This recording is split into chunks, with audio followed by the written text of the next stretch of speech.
안녕하세요. 가족 이야기입니다. 25살 젊은 승무원이 3일간 계속된 원인 모를 고열로 응급실에 실려왔습니다. 그런데 그녀의 바지를 내려 상태를 확인하던 의사가 갑자기 그 자리에 무릎을 꿇고 오열하기 시작합니다.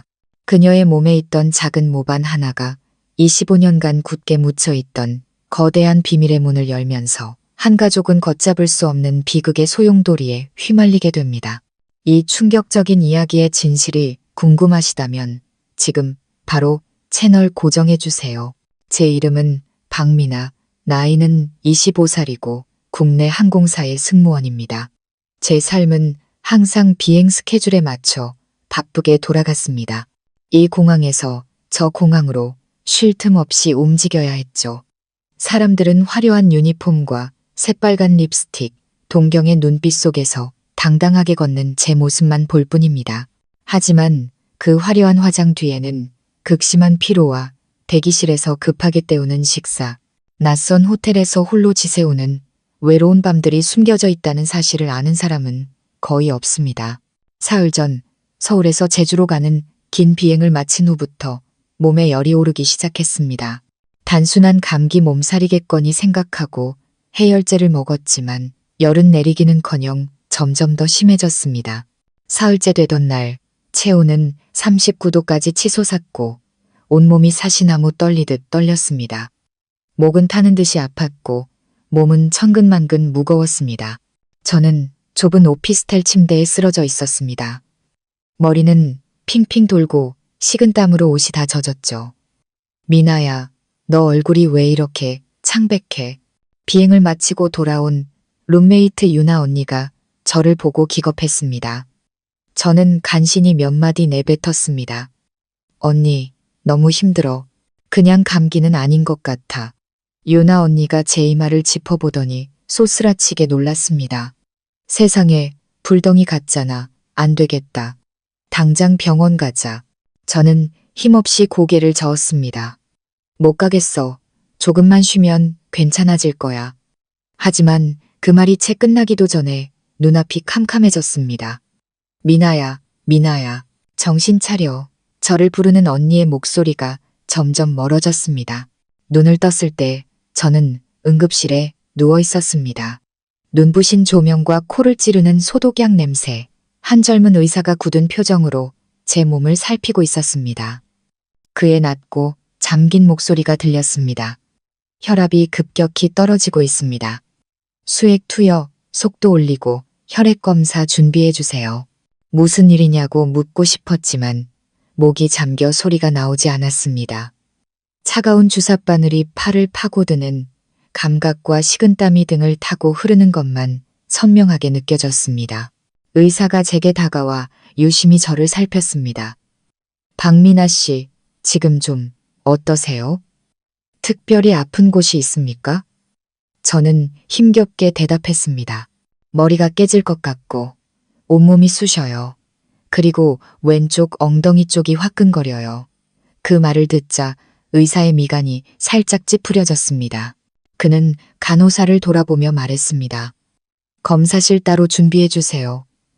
환자 왼쪽 엉덩이 쪽을 자세히 봐야겠습니다. 저는 당황했지만 반대할 기력조차 없었습니다. 간호사가 커튼을 치자 방 안에는 저와 의사 단둘만 남았습니다. 그가 부드러운 목소리로 말했습니다. 혈액 검사 결과 연조직 감염 소견이 보입니다. 엉덩이 쪽 피부 상태를 확인해야 하니 너무 걱정 마세요. 조심스럽게 보겠습니다. 저는 작게 고개를 끄덕였습니다.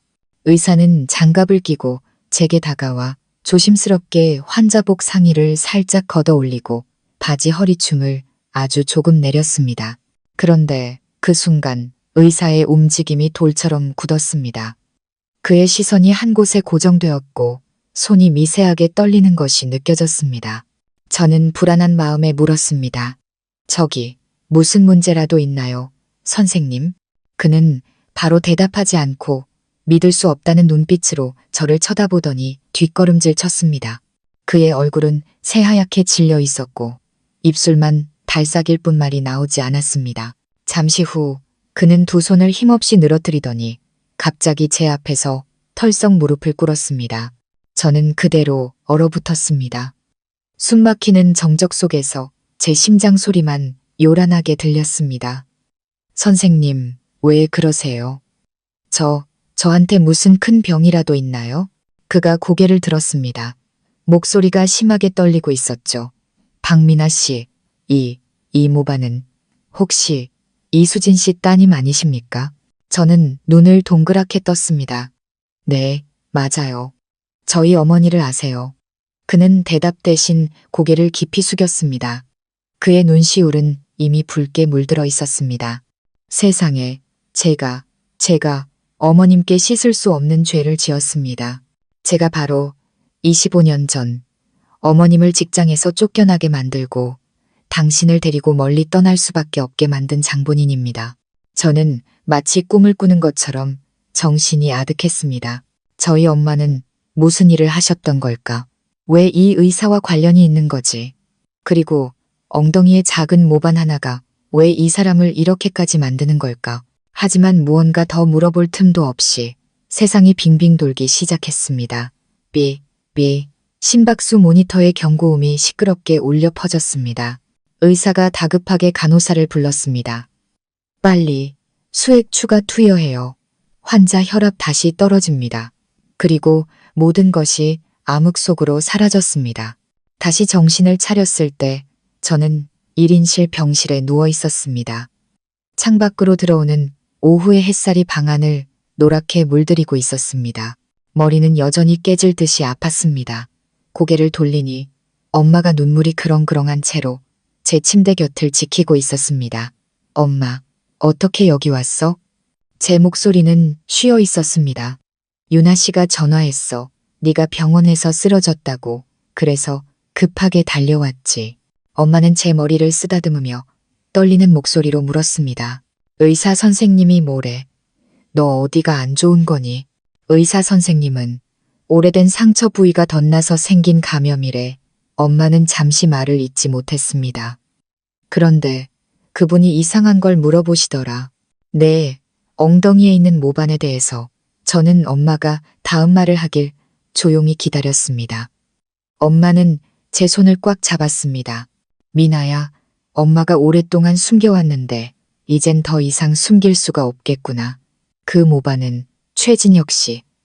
그러니까 내 친아버지 가문의 증표란다.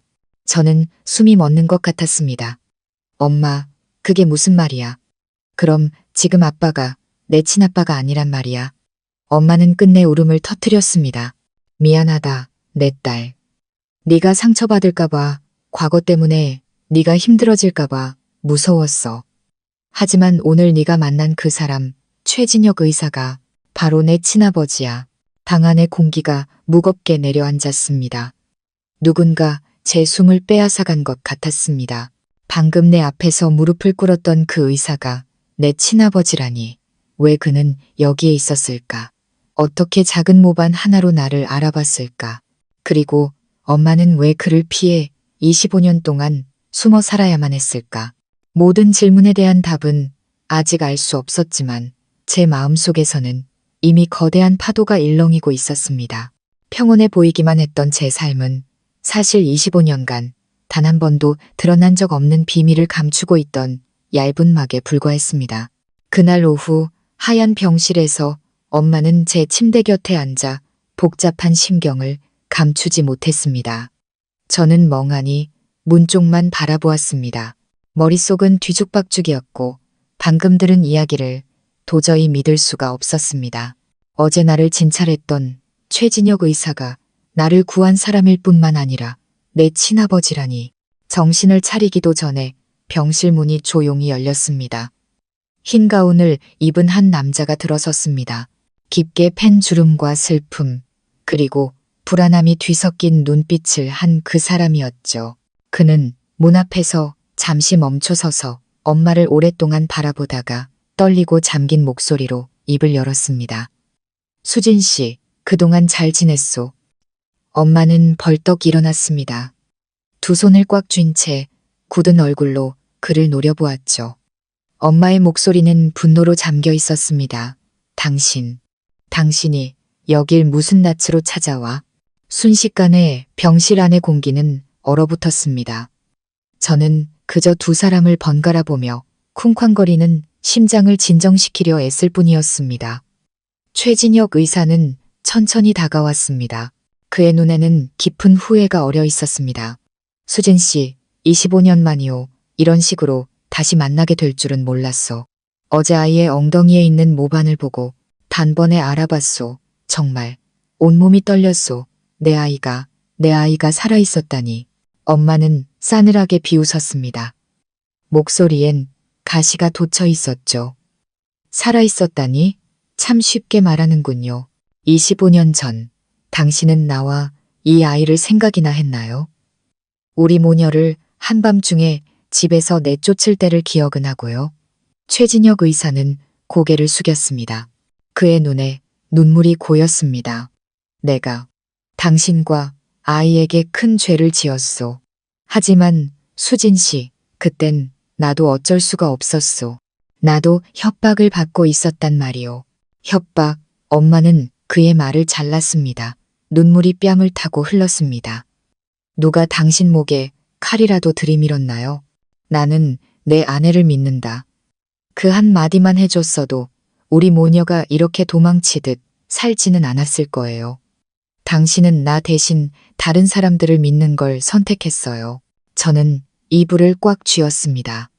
엄마의 목소리는 분노로 갈라지고 있었고 최진혁 의사는 몸을 떨었습니다. 그때 병원에서 환자 기록이 사라지는 큰 사건이 있었소. 사람들이 당신이 기록을 빼돌려서 수술 중이던 환자가 사망했다고 했어. 나도 조사를 받고 압박이 심했지.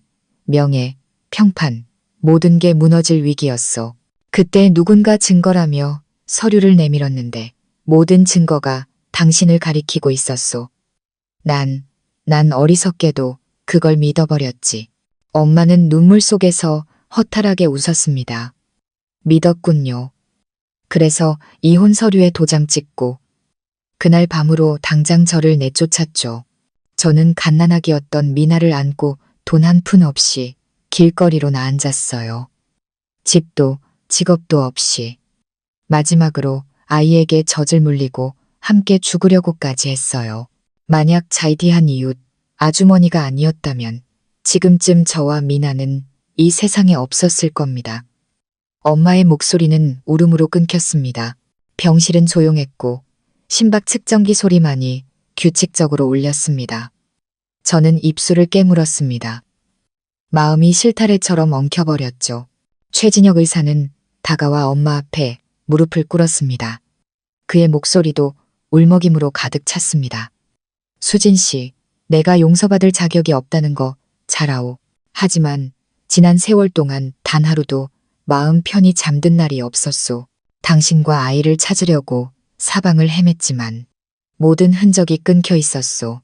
미나 몸의 모반을 보기 전까지 난 정말 하늘이 내게 속죄할 기회를 주셨다고 믿었소.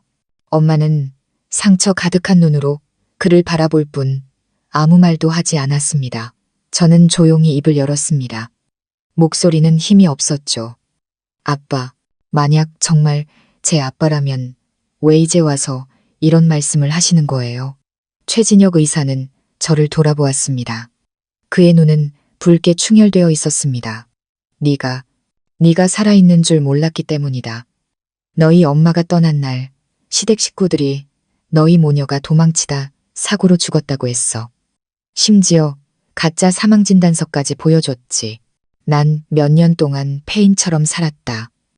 의사 일도 그만두고 속죄하는 마음으로 외진 시골에서 무료 진료를 하며 떠돌았지. 다시 의사로 돌아왔을 땐 내 곁엔 아무도 없었다. 엄마는 고통스럽게 웃었습니다.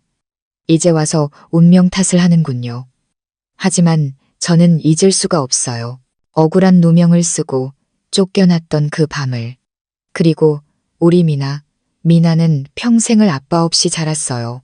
아빠의 빈자리가 아이에게 얼마나 큰 상처인지 당신은 아세요? 최진혁 의사는 침묵했습니다. 그의 손은 침대 시트를 꽉 쥐고 있었습니다. 제 심장이 조여오는 것 같았습니다. 제 인생 이야기가 이렇게나 복잡할 줄이야. 잃어버렸다고 생각했던 아버지, 그리고 평생 한을 품고 살아온 어머니. 한참의 침묵 끝에 엄마가 저를 보며 부드럽게 말했습니다. 미나야, 누구도 원망하지 마라. 엄마는 괜찮아. 네가 건강하기만 하면 그걸로 충분해. 저는 엄마를 보며 눈물을 뚝뚝 흘렸습니다. 엄마가 이렇게 힘든 줄 몰랐어. 그런데 이 모반은 왜 그 사람 가문의 증표인 거야? 엄마는 짧게 한숨을 쉬었습니다. 네가 태어날 때부터 그 모반이 있었기 때문이야. 최 씨 가문에서는 그걸 대대로 내려오는 핏줄의 증표로 여겼지. 바로 그 때문에 시댁에서는 내가 외도에서 낳은 아이라며 의심했어. 네가 최 씨 핏줄이 아니라고 생각해서 그런 거짓말까지 꾸며 우리를 내쫓았던 거야. 저는 할 말을 잃었습니다. 흩어져 있던 퍼즐 조각들이 서서히 맞춰지고 있었습니다. 그들의 냉대, 헛소문, 그리고 한 가족의 파멸, 그 모든 것이 작은 모반 하나에서 시작되었다니. 그때 병실 문이 열리며 유나 언니가 걱정스러운 얼굴로 들어왔습니다. 미나야, 병원 로비에 이상한 사람들이 와 있어. 최진혁 의사님 댁 사람들이라는데 무슨 서류 같은 걸 들고 와서 급하게 찾고 있어. 엄마의 얼굴이 굳어졌습니다. 최진혁 의사는 나지막이 말했습니다. 결국 찾아왔군. 저는 불안한 마음에 물었습니다. 누군데요? 엄마는 제 손을 꽉 잡았습니다. 그녀의 눈빛은 경계심으로 가득 찼습니다. 내 친할머니 댁 사람들이야. 그들은 네가 나타나는 걸 절대로 원하지 않을 거다. 미나야. 병실의 공기가 순식간에 차가워졌습니다. 최진혁 의사는 미간을 찌푸리며 빠르게 말했습니다. 수진 씨, 내가 내려가서 만나볼게. 당신은 여기 남아 아이를 지켜줘. 더 이상 저들이 아이를 해치게 둘 수 없어. 하지만 그가 문을 나서는 순간 그대로 멈춰섰습니다. 복도에서 화려하게 차려입은 한 중년 여성이 검은 양복을 입은 남자 2명과 함께 걸어 들어오고 있었습니다. 그녀의 목소리는 얼음장처럼 차가웠습니다. 최 원장, 아주 힘들게 친딸을 찾으셨네. 하지만 유감스럽게도 그 아이는 이 집안에서 어떤 권리도 없어. 저는 그 여자를 보며 숨을 삼켰습니다. 엄마는 얼굴이 새하얗게 질렸고 최진혁 의사는 몸을 떨었습니다. 윤희주 씨, 여기서 이러지 마시오. 여긴 병원이오. 그녀는 비웃었습니다. 병원이면 뭐. 난 그냥 당신한테 알려주러 왔을 뿐이야. 만약 당신이 이 아이를 딸로 받아들이면 당신은 모든 걸 잃게 될 거야. 재산, 명예, 그리고 당신이 평생을 바쳐 이룩한 이 병원까지도. 정말 이 모녀 때문에 당신 인생을 전부 망치고 싶은 건지 잘 생각해보라고. 그 말은 제 귀에 천둥처럼 울렸습니다. 저는 아빠를 쳐다보았습니다. 그는 고뇌에 찬 눈빛으로 침묵하고 있었습니다. 엄마는 제 손을 꽉 쥐며 눈물 섞인 목소리로 속삭였습니다. 미나야, 저 사람이 망설인다면 우리는 25년 전처럼 다시 떠나야 해. 숨막히는 정적 속에서 새로운 대립이 시작되고 있었습니다. 그리고 이번 선택은 우리 세 사람 모두의 운명을 결정하게 될 것이었습니다. 병실 안의 공기는 숨막힐 듯 무겁게 내려앉았습니다. 저는 윤희주라는 여자를 보았습니다. 우아하고 거만한 태도, 그리고 칼날처럼 날카로운 목소리. 그녀는 제 친아버지 최진혁 원장의 현재 부인이었습니다. 그녀가 우리 모녀를 보는 눈빛은 경멸과 경계심으로 가득 찬 차가운 칼날 같았습니다. 윤희주 씨는 천천히 한 글자 한 글자 힘주어 말했습니다. 옛날 이야기를 반복하고 싶진 않네. 만약 당신이 이 사람들을 계속 받아들인다면 난 모든 걸 법정으로 가져갈 수밖에 없어. 이 병원의 지분, 당신이 가진 명성, 전부 나와 우리 집안이 만들어준 거잖아. 내가 당신을 정상에 올려놓을 수 있었다면 바닥으로 끌어내리는 것도 할 수 있다는 걸 명심해. 엄마는 벌떡 일어나며 얼음처럼 차가운 목소리로 말했습니다. 협박할 필요 없어요. 우린 그 사람한테 바라는 거 아무것도 없으니까. 25년 동안 난 내 두 손으로 내 딸을 키웠어요. 누구에게도 빚진 거 없어요. 윤희주 씨는 옅은 미소를 지으며 경멸 어린 눈빛으로 말했습니다. 그렇다면 다행이네. 말한 대로 행동하길 바라지. 하지만 불쌍한 당신 딸도 과연 그럴까? 저는 주먹을 꽉 쥐었습니다. 분노가 치밀어 올랐죠. 저희 엄마를 모욕하지 마세요. 저희는 아무것도 필요 없어요.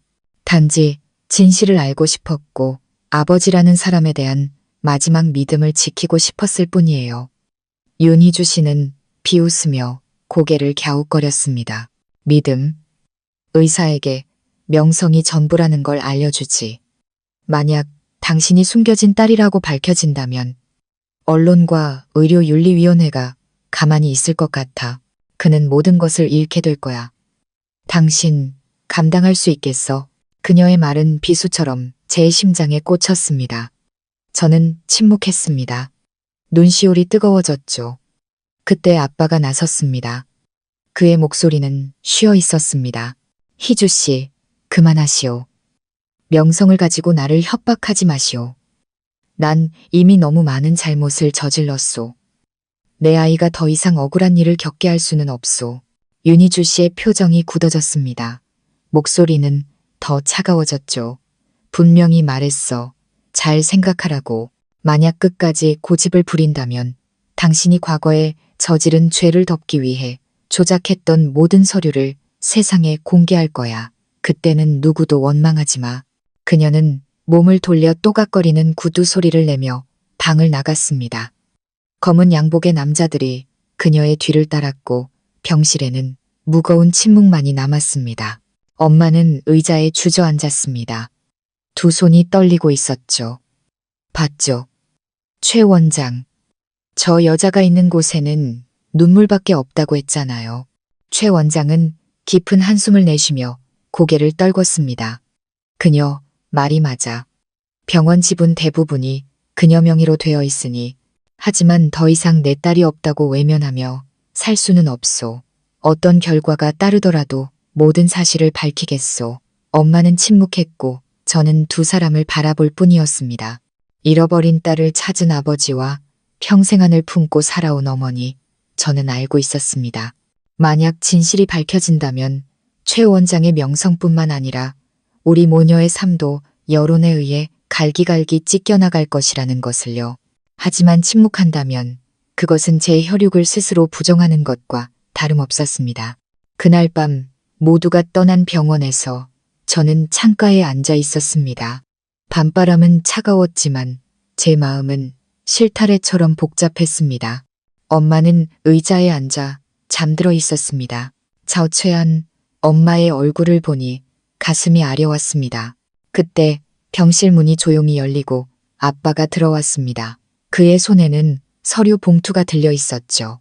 미나야, 할 얘기가 있구나. 그는 조용히 봉투를 테이블 위에 올려놓았습니다. 제가 봉투를 열자 안에는 DNA 검사 결과지가 있었습니다. 최진혁과 박미나의 친자 관계 확률 99.98%. 저는 온몸이 떨렸고 눈물이 왈칵 쏟아졌습니다. 최 원장은 저를 보며 목이 맨 목소리로 말했습니다. 네가 자라는 동안 곁에 있어주지 못해 미안하다. 아주 작은 기회라도 좋으니 네게 속죄할 시간을 주길 바란다. 저는 입술을 깨물며 간신히 평정을 유지하려 애썼습니다. 하지만 윤희주 씨가 가만히 있지 않을 거예요. 그 사람 눈빛, 뭔가 아주 위험해 보였어요.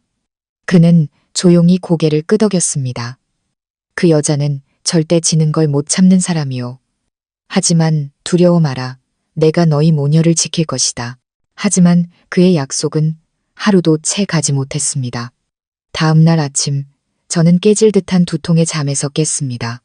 온몸이 불덩이 같았고 땀이 비오듯 쏟아졌습니다. 엄마가 저를 흔들어 깨웠습니다. 미나야, 너 왜 그래? 몸이 왜 이렇게 뜨거워? 간호사, 의사 선생님. 아빠가 달려들어왔습니다. 불안정하게 깜빡이는 심박 모니터를 보자마자 소리쳤죠. 간호사, 긴급 대응팀 호출해요. 환자 열이 다시 급격하게 오르고 있어요. 저는 사람들의 다급한 목소리를 어렴풋이 들으며 다시 정신을 잃었습니다. 깨어났을 때 모든 것이 흐릿했습니다. 목은 타는 듯이 말랐죠. 엄마는 침대 곁에서 울고 있었고 아빠는 병실 문 밖에서 다른 의사와 격렬하게 언쟁을 벌이고 있었습니다. 어렴풋이 들리는 대화, 말도 안 돼. 내가 직접 이 환자의 약을 처방했어. 어떻게 혈청에서 독성 물질이 나올 수 있는 거지? 아빠가 소리쳤습니다. 그럼 누군가 고의로 내 딸을 해치려 했다는 말인가? 저는 눈을 떴습니다. 심장이 미친 듯이 뛰었죠. 엄마는 겁에 질려 있었습니다. 미나야, 정신이 들어? 가만히 누워 있어. 움직이면 안 돼. 아빠가 창백한 얼굴로 돌아왔습니다. 누군가 내 수액을 독성 물질이 섞인 용액으로 바꿔치기 했어. 조금만 늦게 발견했더라면 정말 큰일 날 뻔했다. 엄마가 비명을 질렀습니다. 세상에, 누가 그렇게 악독한 짓을. 최 원장은 주먹을 꽉 쥐었습니다. 그의 눈에는 분노가 이글거렸습니다. 약품 창고에 자유롭게 드나들고 간호사에게 의심 없이 지시를 내릴 수 있는 사람은 단 한 명뿐이야. 바로 윤희주 씨. 엄마는 그대로 얼어붙었습니다. 입술을 파르르 떨었죠. 당신을 압박하려는 건가요? 그는 무겁게 고개를 끄덕였습니다. 내가 너희 곁에 있는 한 병원 전체를 적으로 돌리게 할 수도 있고 심지어 다시 한번 나에게서 딸을 빼앗아갈 수도 있다는 걸 보여주려는 거겠지. 저는 간신히 몸을 일으켰습니다. 눈물이 흘러내렸죠. 아니요. 전 무섭지 않아요. 그 여자가 날 해치려 한다면 맞서 싸울 거예요. 엄마가 더 이상 어둠 속에서 살게 할 수 없어요. 제가 누구인지 모두에게 밝힐 거예요. 아빠는 저를 끌어안았습니다. 그의 몸이 떨리고 있었죠. 안 된다, 미나야. 아직은 내 몸이 너무 약해. 지금 네가 사실을 밝히면 그 여자는 옛날 서류를 터뜨려서 너희 엄마에게 다시 누명을 씌울 거야. 모두가 너희에게 등을 돌리게 될 거라고. 증거를 모을 시간이 필요하다. 하지만 바로 그때 그의 전화벨이 울렸습니다. 화면에는 윤희주라는 이름이 떠 있었죠. 그는 잠시 망설이다 전화를 받았습니다. 목소리는 차가웠습니다. 듣고 있소. 전화기 너머로 윤희주 씨의 차가운 비웃음이 들려왔습니다. 아직도 정신을 못 차린 모양이네. 좋아. 그렇게 계속 반항하고 싶다면 내일 아침 신문을 기대하라고. 최 씨 가문의 대대로 내려오는 모반 이야기와 그 아이의 존재를 온 세상에 알려줄 테니. 그럼 그 아이는 두 번 다시 평온하게 살 수 없을걸. 전화기가 그의 손에서 떨어졌습니다. 엄마가 소리쳤습니다. 저 여자가 그런 짓을 하게 둬선 안 돼요. 당장 막아야 해요. 최 원장은 우리 모녀를 바라보며 갈라진 목소리로 말했습니다. 아니, 이번에는 저 여자 뜻대로 움직이지 않을 거야.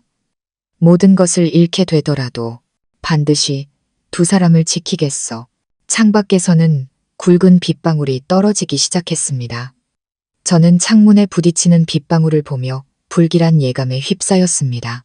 비는 점점 거세졌고 하늘을 가르는 천둥 번개는 마치 병원 안팎으로 거대한 폭풍이 몰아닥칠 것을 예고하는 듯했습니다.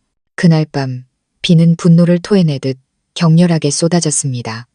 천둥 소리가 건물을 울리고 번개가 번쩍일 때마다 텅 빈 병원 복도가 섬뜩하게 드러났습니다. 저는 침대에 누워 쿵쾅거리는 심장을 안고 있었습니다.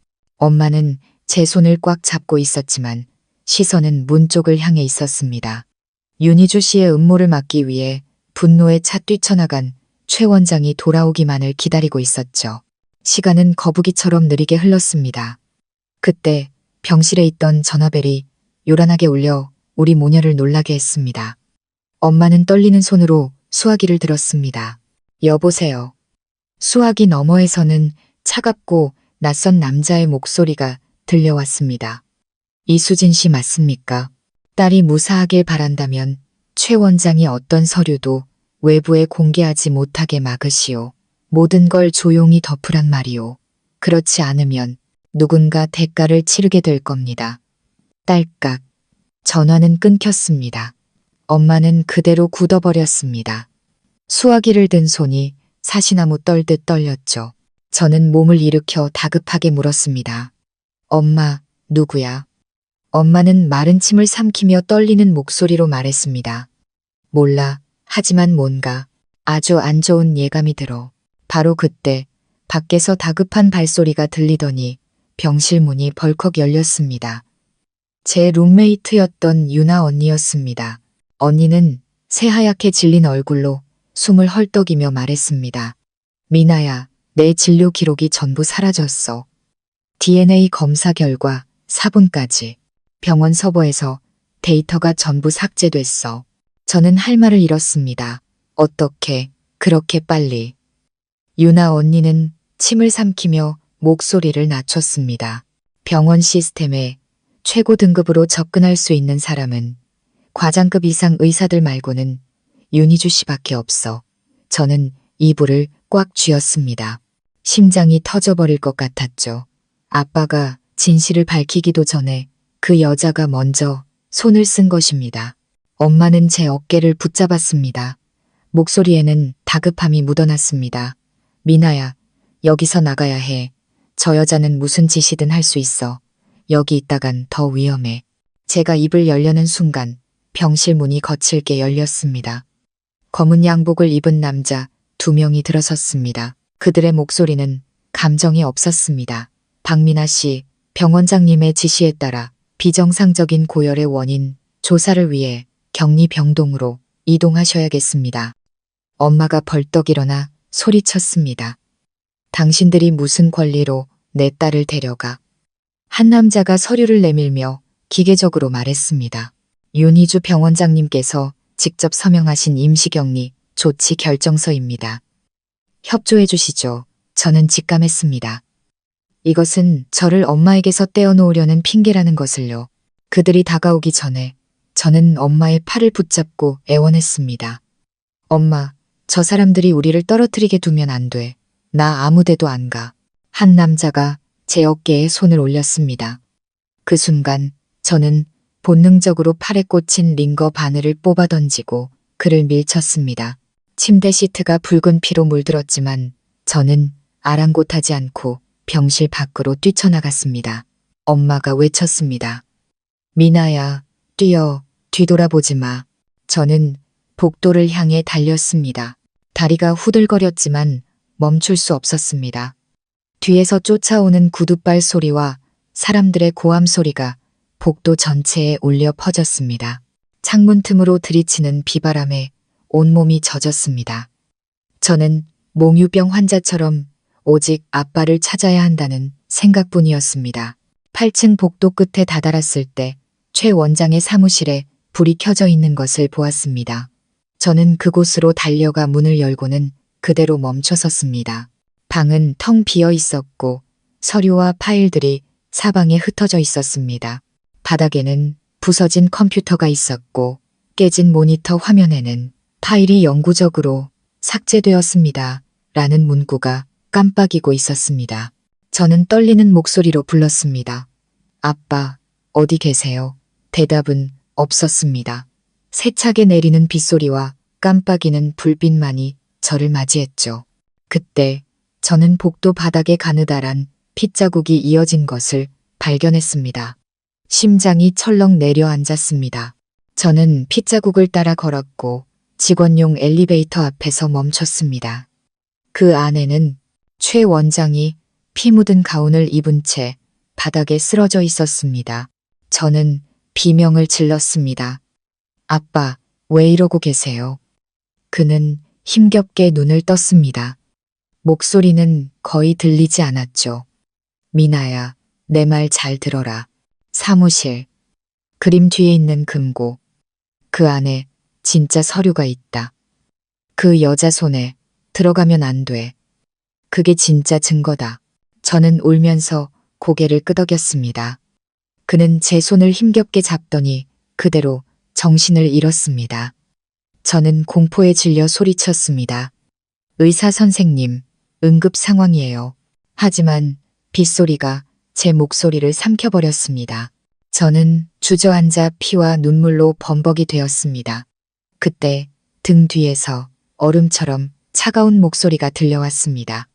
제대로 찾아왔네, 박민아. 돌아보니 윤희주 씨였습니다. 그녀는 흠뻑 젖은 레인코트를 입고 서 있었습니다. 화려했던 얼굴은 사라지고 섬뜩할 정도로 차가운 표정만이 남아 있었죠. 그녀는 천둥 소리에 섞여 나지막이 말했습니다.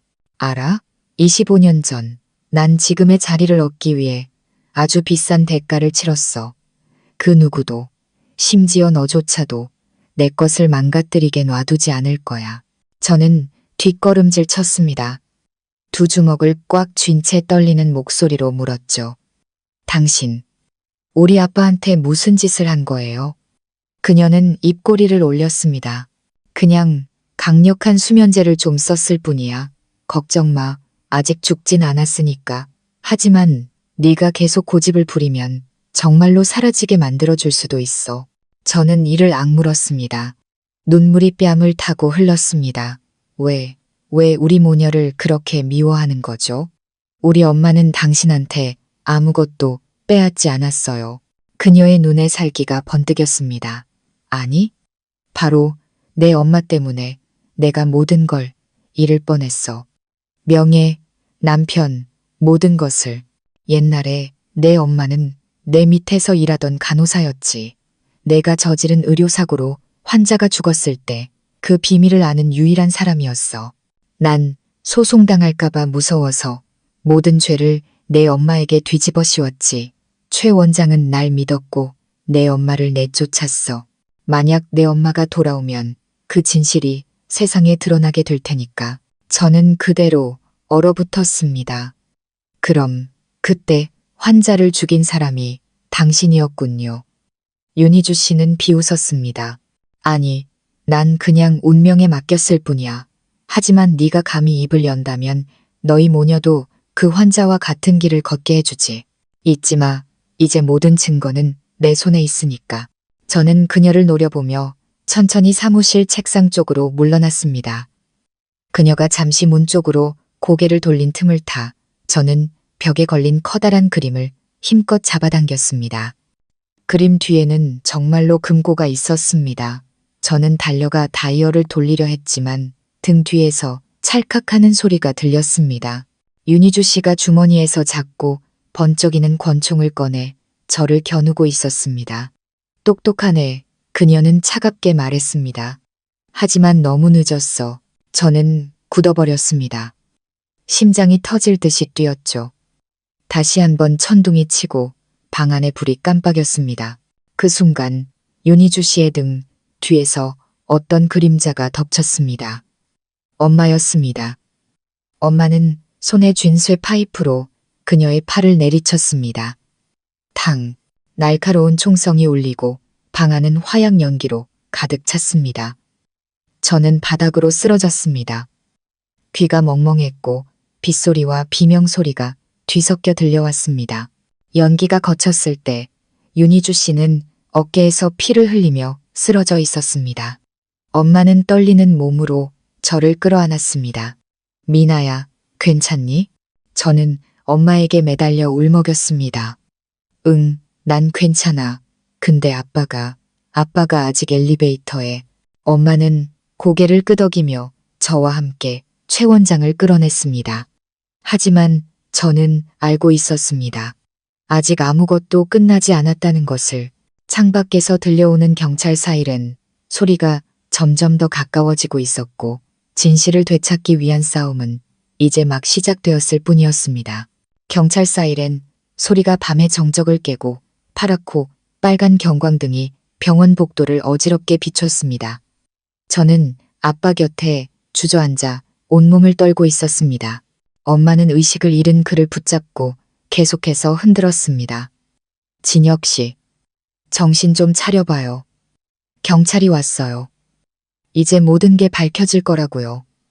내 말 들려요? 최 원장은 간신히 눈을 뜨고 거의 들리지 않는 목소리로 속삭였습니다. 미나야, 금고. 내 생일이 비밀번호다. 다른 사람이 먼저 가져가면 안 돼. 그 말을 끝으로 그는 다시 정신을 잃었습니다. 저는 엄마의 어깨에 기대어 울음을 터뜨렸습니다.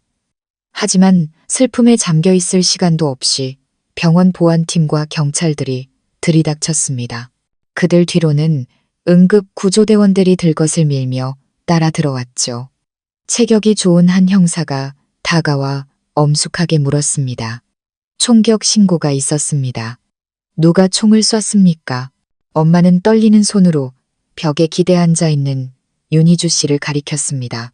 그녀는 어깨에서 피를 흘리고 있었고 얼굴은 창백했지만 눈빛만은 섬뜩할 정도로 또렷했습니다.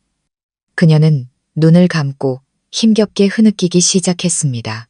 저 사람들이 저를 공격했어요. 흉기로 저를 치고 병원의 기밀 서류를 훔쳐가려고 했어요. 방 안의 모든 사람들이 얼어붙었습니다. 저는 벌떡 일어나 소리쳤습니다. 아니에요. 거짓말이에요. 총을 쏜 건 저 여자예요. 저 여자가 저와 우리 아빠를 죽이려고 했다고요. 윤희주 씨는 눈을 뜨고 저를 쳐다봤습니다. 그 눈빛은 무서울 정도로 침착했죠. 그녀는 힘없는 목소리로 하지만 또박또박 말했습니다. 정신적으로 불안정한 환자가, 그것도 고열로 망상 증세를 보이는 환자가 하는 말을 누가 믿을까요? 복도 CCTV를 확인해 보세요. 제가 먼저 공격당했어요. 형사는 미간을 찌푸리며 간호사에게 물었습니다. 총소리가 났을 때 목격한 사람 있습니까? 간호사는 떨면서 대답했습니다. 저는 총소리만 들었고 달려왔을 땐 모두 쓰러져 있었습니다. 윤희주 씨가 즉시 말을 가로챘습니다. 거봐요. 제 말이 맞잖아요. 저들이 서류를 훔치려고 저를 공격했다고요. 저는 분노로 얼굴이 화끈거렸지만 엄마가 제 팔을 잡아당기며 고개를 저었습니다. 진정해. 네가 흥분할수록 저 여자는 상황을 자기에게 유리하게 만들 거야. 경찰은 현장의 모든 증거물을 수거하라고 지시했고 그 중에는 책상 옆에 떨어진 권총도 포함되어 있었습니다.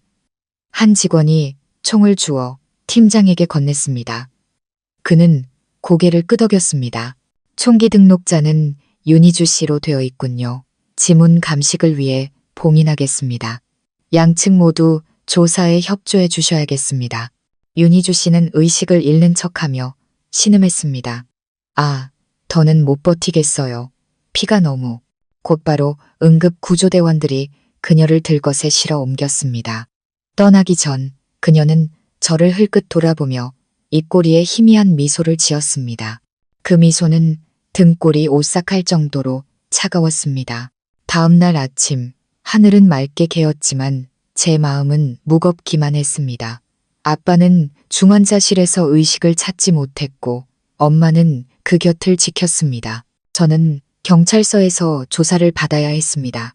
저는 일어난 모든 일을 상세히 진술했지만 담당 형사는 묵묵히 기록만 할 뿐 아무런 표정도 보이지 않았습니다. 조사가 끝날 무렵 그가 저를 보며 천천히 말했습니다. 박민아 씨, 철저히 수사하겠습니다.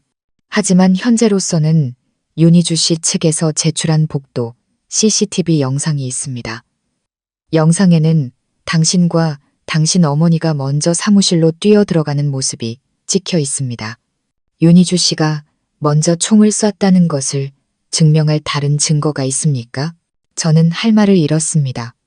모든 것이 너무 순식간에 일어나서 사무실 안에 카메라가 작동했는지조차 기억나지 않았습니다. 증거가 없다면 우리 모녀는 폭행범으로 몰리게 될 것이었습니다. 저는 절망적인 기분으로 경찰서를 나섰습니다. 비가 막 그친 길은 무릉덩이로 얼룩져 있었죠. 병원 정문을 지날 때 누군가 저를 조용히 불렀습니다. 박민아 씨, 돌아보니 야간 경비원이셨던 박 기사님이었습니다. 그는 주위를 살피더니 작은 목소리로 말했습니다. 어젯밤에 이걸 떨어뜨리신 것 같던데. 그는 비닐봉지에 싼 작고 축축한 메모리 카드를 내밀었습니다. 저는 어리둥절했습니다. 이게 뭐예요? 박 기사님은 조용히 대답했습니다. 총격 사건 직후에 최 원장님 사무실 책상 근처에서 주웠소. 아마 방 안에 있던 소형 카메라 것인 듯한데 다른 사람들이 없을까봐 바로 제출하지 않았소. 일단 이걸 가지고 가서 확인해 보시오. 저는 떨리는 손으로 메모리 카드를 받았습니다. 심장이 세차게 뛰었죠. 감사합니다, 아저씨. 정말. 감사합니다. 저는 예전에 살던 오피스텔로 달려가 카드를 컴퓨터에 꽂았습니다. 화면에는 흐릿하지만 윤희주 씨가 저에게 총을 겨누는 모습과 엄마가 저를 구하기 위해 달려드는 장면이 고스란히 담긴 영상이 나타났습니다. 영상의 마지막에는 윤희주 씨가 떨어진 총을 주워 손수건으로 지문을 닦아낸 뒤 일부러 벽에 기대어 거짓 현장을 꾸미는 모습까지 찍혀 있었습니다. 이 여자가 전부 조작한 거였어. 저는 마우스를 쥔 손에 피가 나도록 힘을 주며 중얼거렸습니다. 저는 망설이지 않고 영상을 복사해 경찰서로 가져갔습니다. 형사는 영상을 다 본 후 완전히 다른 눈빛으로 저를 쳐다봤습니다. 이건 결정적인 증거입니다. 즉시 윤희주 씨를 재조사 대상으로 전환하고 구금 조치하겠습니다. 이틀 후 뉴스가 온 세상을 뒤덮었습니다. 유명 병원장 부인 총격 및 현장 조작 혐의로 긴급 체포. 인터넷 신문과 소셜미디어는 이 사건으로 떠들썩했습니다. 사람들은 수군거렸지만 저는 침묵을 지켰습니다. 아빠와 엄마 그리고 저의 명예는 이미 여론의 소용돌이 속으로 빨려 들어가고 있었습니다. 그날 아침 엄마가 병원 복도에서 저를 맞았습니다. 눈가는 퀭했고 목소리는 쉬어 있었죠. 미나야, 아빠가 의식을 찾으셨어. 저는 울음을 터뜨리며 중환자실로 달려갔습니다. 최 원장은 몹시 수척해 보였지만 그 어느 때보다 또렷한 눈빛으로 저를 보고 있었습니다. 그는 저를 보자 희미하게 미소 지었습니다. 아빠는 네가 진실이 묻히도록 내버려 두지 않을 거라고 믿었다. 내 딸은 아주 강한 아이니까. 저는 그의 차가운 손을 잡았습니다. 눈물이 그의 손등 위로 떨어졌죠. 아빠, 걱정 마세요. 제가 증거를 제출했어요. 이제 그 여자는 누구도 해치지 못할 거예요. 그는 조용히 고개를 끄덕이며 저를 오랫동안 바라보다가 말했습니다. 미움이 내 마음을 지배하게 해서는 안 된다. 악은 결국 대가를 치르겠지만 사람의 마음은 빛으로 채워져야 해. 법이 제 역할을 하도록 맡겨두고 너는 행복하게 살아야 한다. 저는 고개를 끄덕이며 그의 손을 꽉 잡았습니다. 그 순간 수년간의 오해와 눈물이 씻겨 내려가는 것 같았습니다. 하지만 모든 것이 끝났다고 생각한 순간 또 다른 비보가 날아들었습니다. 윤희주 씨가 병원으로 긴급 이송되었다는 소식이었습니다. 경찰은 그녀가 갑작스러운 발작 증세를 보였으며 독극물 중독이 의심된다고 발표했습니다. 그녀가 과거에 숨기려 했던 의료사고 관련 서류들도 모두 기록 보관소에서 감쪽같이 사라진 후였습니다. 그 소식을 들은 최 원장의 얼굴이 굳어졌습니다. 누군가 아직도 뒤에서 손을 쓰고 있어. 이 이야기는 아직 끝나지 않았다, 미나야. 저는 그대로 멈춰 섰습니다. 창밖으로 다시 먹구름이 몰려오고 있었습니다. 저는 알 수 있었습니다. 폭풍은 아직 끝나지 않았고 과거의 죽음 뒤에 숨겨진 진실은 어쩌면 제가 상상했던 것보다 훨씬 더 끔찍할지도 모른다는 것을요. 윤희주 씨가 독살 시도를 당했다는 소식은 병원 전체를 충격에 빠뜨렸습니다. 경찰은 현장을 통제했고 병원 정문은 기자들로 가득 찼습니다. 우리 모녀는 병원 안에서 한때 세상을 떠들썩하게 했던 그 여자를 태운 구급차가 경광등을 번쩍이며 떠나는 모습을 조용히 지켜보았습니다. 침대에 앉아있던 아빠는 굳은 얼굴로 나지막이 말했습니다. 미나야, 이건 단순한 사건이 아니야. 그 여자 뒤에 누군가가 있어. 윤희주 씨는 독선적이지만 병원의 모든 기록을 이렇게 완벽하게 없앨 만큼 치밀한 사람은 아니야. 저는 미간을 찌푸렸습니다. 아빠 말은 처음부터 이 모든 걸 조종한 다른 사람이 있다는 뜻이에요? 그는 먼 곳을 응시하며 조용히 고개를 끄덕였습니다. 그래. 그리고 그자는 병원의 데이터를 삭제하고 검사 결과를 바꾸고 심지어 언론까지 통제할 수 있는 막강한 힘을 가졌어. 그런 사람은 평범한 인물이 아니지. 엄마는 그의 손을 잡으며 걱정스럽게 말했습니다. 여보, 그냥 우리 모른 척하면 안 될까요? 우리는 그냥 우리 딸에 대한 진실만 알면 돼요. 굳이 과거를 더 깊이 파헤칠 필요는 없잖아요. 하지만 아빠는 엄마를 똑바로 쳐다보며 단호하게 말했습니다. 수진 씨, 우리가 침묵했기 때문에 이 비극이 25년이나 이어진 거요. 내가 여기서 멈추면 앞으로 또 다른 억울한 희생자가 나올 거요. 저는 그의 단호한 눈빛에서 수십 년간 묵혀온 죄책감을 느낄 수 있었습니다. 그리고 깨달았습니다. 두렵더라도 저 역시 그와 함께 끝까지 가야 한다는 것을요. 그날 오후 저는 엄마가 누명을 쓰기 전 일했던 옛 병원 건물을 찾아갔습니다. 이제는 버려진 그곳은 벽에 이끼가 가득했고 퀴퀴한 곰팡이 냄새가 진동했습니다. 저는 기록 보관소에 남아있는 낡은 서류들 속에서 그날의 수술 기록을 찾기 시작했습니다. 먼지가 뽀얗게 쌓인 한 상자 안에서 저는 수술 34비, 원인 불명 사망이라고 적힌 낡은 서류철을 발견했습니다. 심장이 세차게 뛰었죠. 떨리는 손으로 서류를 펼쳤습니다. 안에는 수술 경과 기록지가 있었습니다. 주치의 최진혁, 보조의사 윤희주, 마취 담당 간호사 이수진, 그리고 마지막 줄에는 붉은 글씨로 이렇게 쓰여 있었습니다. 환자 아나필락시스 쇼크로 사망. 마취 간호사의 약물 투여, 실수로 추정됨. 저는 종이를 꽉 쥐었습니다. 눈앞이 흐려졌죠. 그런데 이상하게도 서류 뒤에 다른 쪽지 하나가 더 끼워져 있었습니다. 삐뚤빼뚤한 글씨체였죠. 수진 씨 잘못이 아님. 수술실에 들어가기 전 약품, 라벨이 바뀌어 있었음. 누군가 고의로 약을 바꿔치기 함. 그리고 서명란에는 약제 기술팀 박 기사라고 적혀 있었습니다. 심장이 철렁 내려앉았습니다. 박 기사님, 저에게 메모리 카드를 주셨던 바로 그 경비 아저씨였습니다. 저는 서류철을 들고 경비실로 달려갔습니다. 박 기사님은 저를 보고 고개를 들었습니다. 그의 눈빛은 무언가 알고 있는 듯 깊었습니다. 그 서류를 찾아낼 줄 알았소. 당신은 정말 이수진 씨 딸이 맞구려. 저는 숨을 헐떡이며 쪽지를 내밀었습니다. 아저씨가 이걸 쓰신 거죠? 25년 전 수술에서 누가 약을 바꿔치기 하는 걸 보신 거 맞죠? 그는 한참 동안 침묵하다가 천천히 입을 열었습니다. 25년 전 나는 약품 창고에서 일했소. 유통기한이 지난 마취 JP에 새 라벨이 붙어 있는 걸 발견했지. 그걸 이수진 씨에게 알렸고 그녀가 상부에 보고하려 했소. 하지만 바로 다음 날 아침 창고는 폐쇄되고 관련 기록은 모두 사라졌고 그녀는 모든 죄를 뒤집었었소. 저는 온몸이 떨렸습니다. 그럼 그 배후는 누구였나요? 박 기사님은 고개를 들었습니다. 그의 눈빛이 어두워졌습니다. 그 불량약품 반입 결제 서류에 서명한 사람은 당시 병원 부원장이었던 윤태석이요. 윤희주 씨의 친오빠지.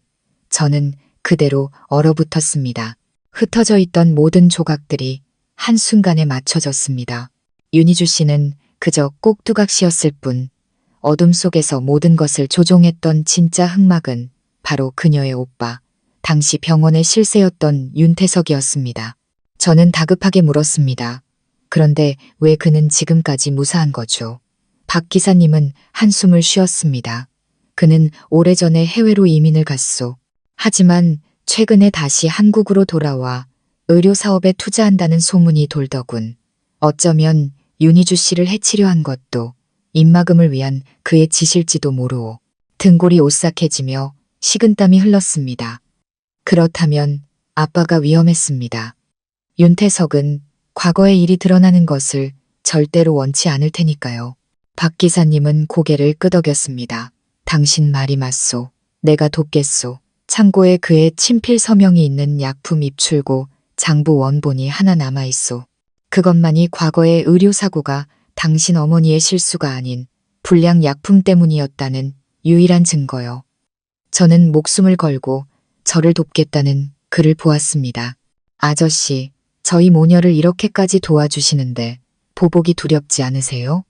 그는 씁쓸하게 웃었습니다. 난 이제 잃을 게 없는 늙은이요. 하지만 당신은 아직 젊어. 이것만 기억하시오. 당신 어머니 외에는 아무도 믿지 마시오. 그날 밤 병원으로 돌아오니 복도는 쥐 죽은 듯 조용했습니다.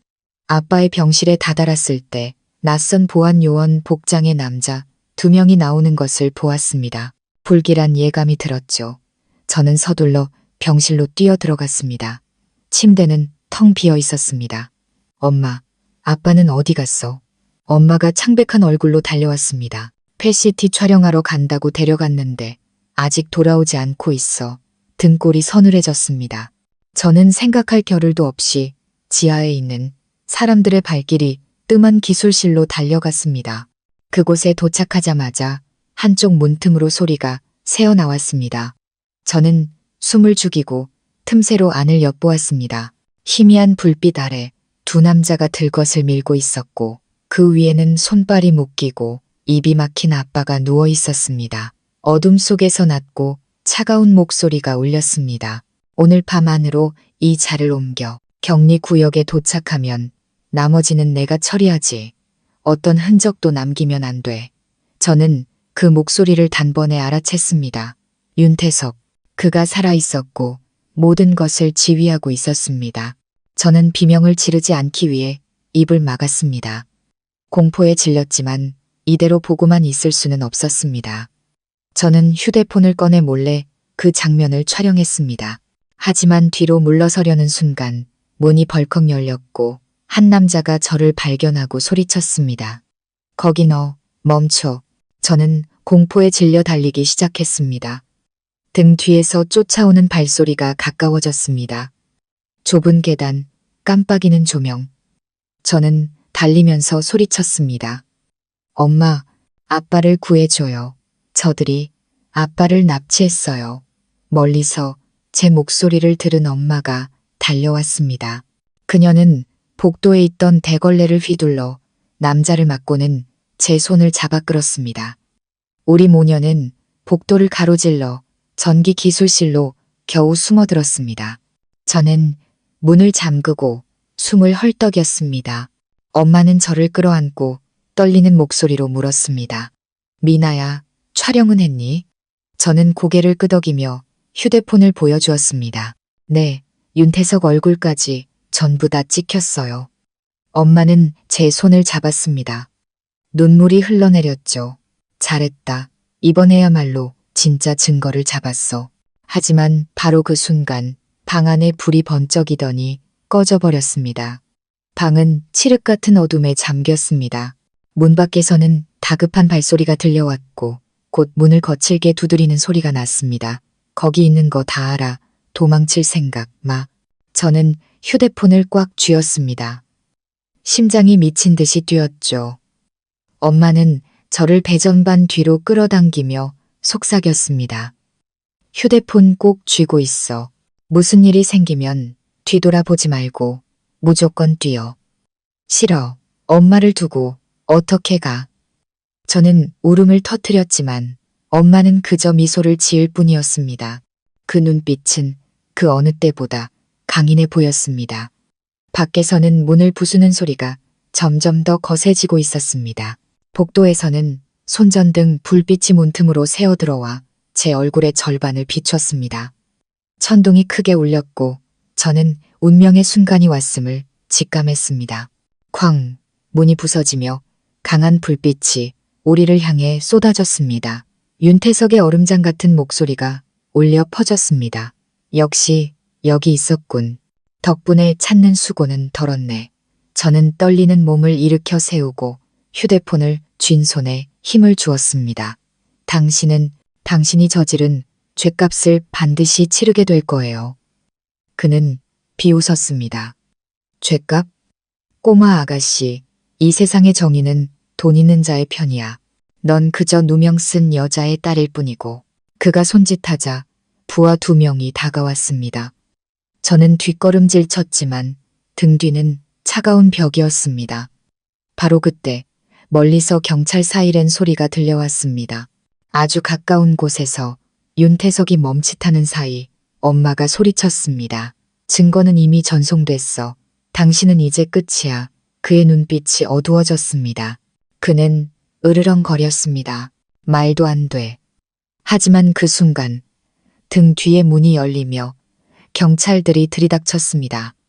총구가 그를 향했습니다. 경찰이다. 모두 손들어. 저는 바닥에 주저앉아 숨을 몰아쉬었습니다. 엄마가 저를 끌어안았고 우리는 함께 울음을 터뜨렸습니다. 윤태석은 체포되는 순간까지도 분노에 찬 눈빛을 거두지 않았습니다.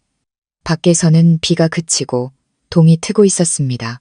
첫 햇살이 창문을 통해 들어와 눈물로 얼룩졌지만 당당함을 잃지 않은 제 얼굴을 비췄습니다.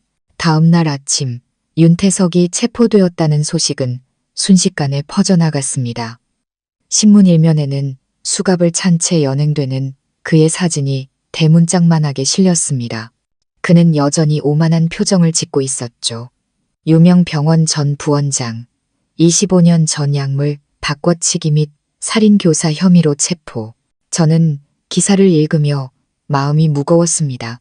엄마는 창밖을 보며 나지막이 말했습니다. 미나야, 진실이 밝혀졌지만 아직 끝나지 않은 것 같은 느낌이 들어. 저는 조용히 고개를 끄덕였습니다.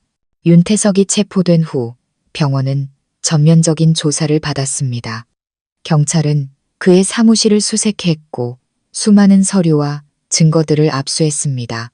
그 중에는 34비 수술 관련 대외비라고 적힌 특별히 봉인된 서류철도 있었습니다. 그날 오후 저와 엄마는 추가 조사를 위해 경찰서로 갔습니다. 조사실의 하얀 조명 아래 공기는 무겁게 가라앉아 있었습니다. 수갑을 찬 윤태석이 들어왔습니다. 그는 놀랍도록 침착한 표정이었죠. 저를 보자 그는 입꼬리를 올리며 말했습니다. 당신 어머니를 많이 닮았군. 그 두려움 없는 눈빛까지도. 안타깝지만 넌 아직 아무것도 몰라. 저는 그를 똑바로 쳐다보며 단호하게 말했습니다. 당신은 우리 엄마에게 누명을 씌웠고 평생을 도망자로 살게 만들었어요. 이제 와서 할 말이 더 남았나요?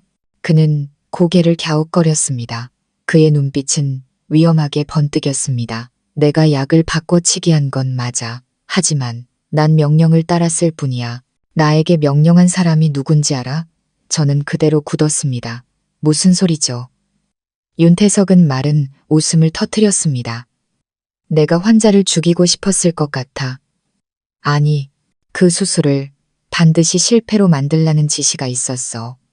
그 수술대 위에 누워있던 환자가 아주 특별한 사람이었거든. 만약 그가 살았다면 많은 사람들의 인생이 끝장났을 테니까. 방 안은 숨막히는 정적에 휩싸였습니다. 담당 형사마저 펜을 멈췄죠.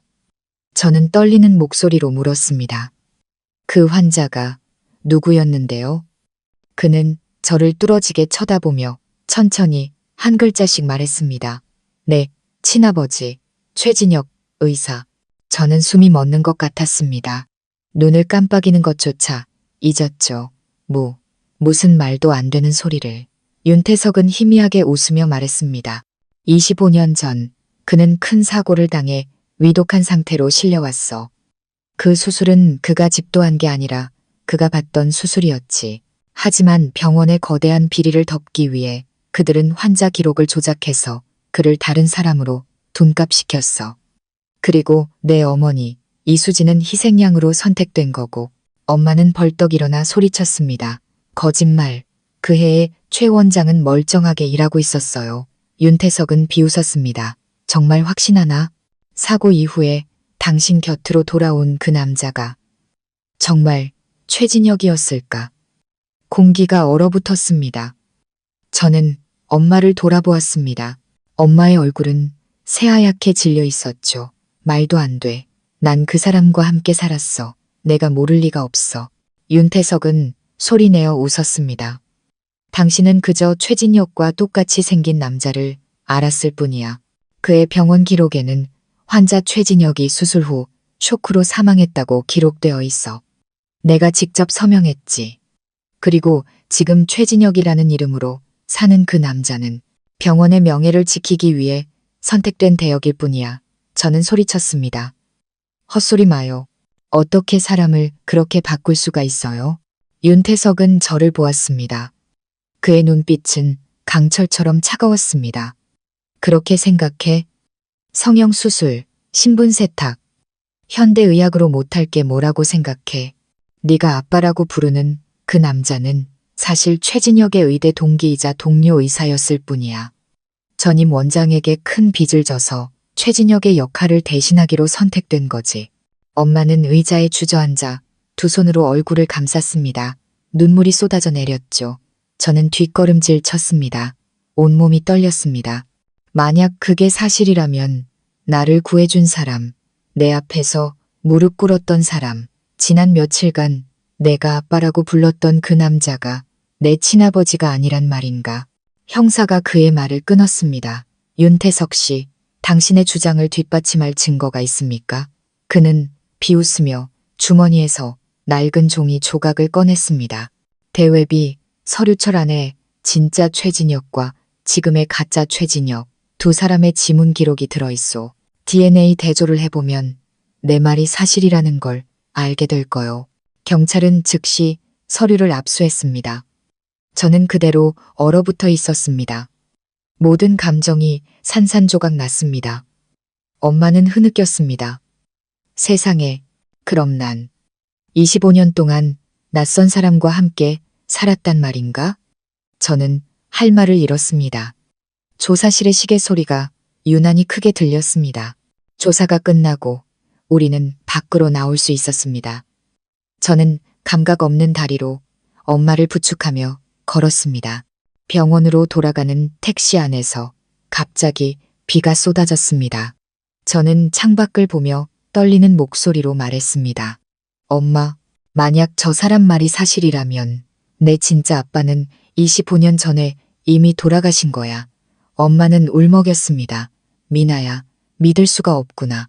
하지만 DNA 검사를 해보는 수밖에 없어. 만약 정말 그렇다면 엄마는 더 이상 말을 잇지 못했습니다. 저는 엄마의 손을 꽉 잡았습니다. 제 머릿속에는 항상 온화하고 다정했던 엄마에게 무릎 꿇고 용서를 빌었던 우리 모녀를 위해 자신의 모든 것을 희생하려 했던 그 남자의 모습이 떠올랐습니다. 그가 누구이든 그는 제가 존경하는 아버지였습니다. 하지만 저는 진실을 알아야만 했습니다. 그날 밤 저는 몰래 최 원장의 머리카락을 채취해 사설 유전자 검사 기관에 의뢰했습니다. 3일 후 결과가 도착했습니다. 종이 위에는 선명하게 인쇄되어 있었습니다. 박미나의 DNA 샘플과 불일치, 친자관계 성립 안 됨. 저는 그대로 얼어붙었습니다. 손이 떨리고 심장이 멎는 것 같았죠. 온몸이 텅 빈 허공으로 떨어지는 기분이었습니다. 결과를 읽은 엄마는 주저앉아 울음을 터뜨렸습니다. 그럼 그 사람은 진혁 씨가 아니었어. 저는 목이 메어 말했습니다. 하지만 엄마, 그분은 엄마를 사랑했고 나를 아껴줬어. 그분 잘못은 아니야. 엄마는 고개를 끄덕였습니다. 아니, 그 사람도 더 거대한 게임의 희생자였을 뿐이야. 같은 날 오후 병원이 소란스러워졌습니다. 누군가 소리쳤습니다. 최진혁 원장님이 사라지셨어요. 병실은 텅 비어 있었습니다. 저는 황급히 달려갔습니다. 문은 열려 있었고 침대는 비어 있었습니다. 테이블 위에는 편지 한 통만이 놓여 있었습니다. 익숙한 필체였죠. 미나, 수진 씨에게, 두 사람에게 미안하오. 무덤까지 가져갈 수 없는 비밀이 있기에 이렇게 떠나오. 내가 진짜 최진혁이 아니라는 사실을 알고 있었소. 하지만 두 사람을 향한 내 마음은 진심이었소. 나를 찾지 마시오. 부디 행복하게 살아가시오. 그리고 용서하시오. 최진혁이라는 이름으로 살았던 남자가. 저는 떨리는 손으로 한 줄 한 줄 편지를 읽었습니다. 눈물이 멈추지 않았죠. 엄마는 테이블에 엎드려 오열했습니다. 저는 편지를 내려다보다 창밖을 보았습니다. 비는 다시 세차게 쏟아지고 있었습니다. 제 마음속에는 고통과 연민 그리고 이상한 예감이 뒤섞여 피어올랐습니다. 그 남자는 아직 이 세상을 완전히 떠나지 않았을 것이라고. 편지 아래 작은 핏자국 하나가 번져 마치 남겨진 흔적처럼 문 밖으로 이어져 있었기 때문입니다. 저는 병원 복도 밖으로 이어진 작은 핏자국 앞에 멍하니 서 있었습니다. 비는 여전히 지붕을 두드렸고 깜빡이는 형광등 불빛은 으스스한 분위기를 자아냈습니다. 엄마가 제 어깨를 붙잡고 떨리는 목소리로 말했습니다. 미나야, 경비 아저씨 부르자. 섣불리 따라가면 안 돼. 저는 고개를 저었습니다. 심장이 세차게 뛰었죠. 아니, 엄마. 그분은 멀리 가지 않았을 거야. 단 한마디라도 좋으니 꼭 만나서 물어봐야겠어. 저는 몸을 숙여 바닥에 희미한 핏자국을 따라갔습니다. 흔적은 사람들의 발길이 뜸한 낡은 창고 뒤편으로 이어져 있었습니다. 어둡고 축축한 그곳은 찬 바람이 불어왔고 낡은 철문이 삐걱거리는 소리가 섬뜩하게 들렸습니다. 제가 문을 밀자 안에서 희미한 노란 불빛이 새어 나왔습니다. 벽에 기댄 채 앉아있는 한 남자의 모습이 보였습니다. 흰 셔츠는 피로 젖어 있었죠. 그는 고개를 들어 저를 보았습니다. 익숙하고 다정한 하지만 몹시 지쳐 보이는 눈빛이었습니다. 미나야, 그의 목소리는 쉬어 있었고 힘이 없었죠. 결국 여기까지 찾아왔구나. 저는 달려가며 눈물을 쏟았습니다.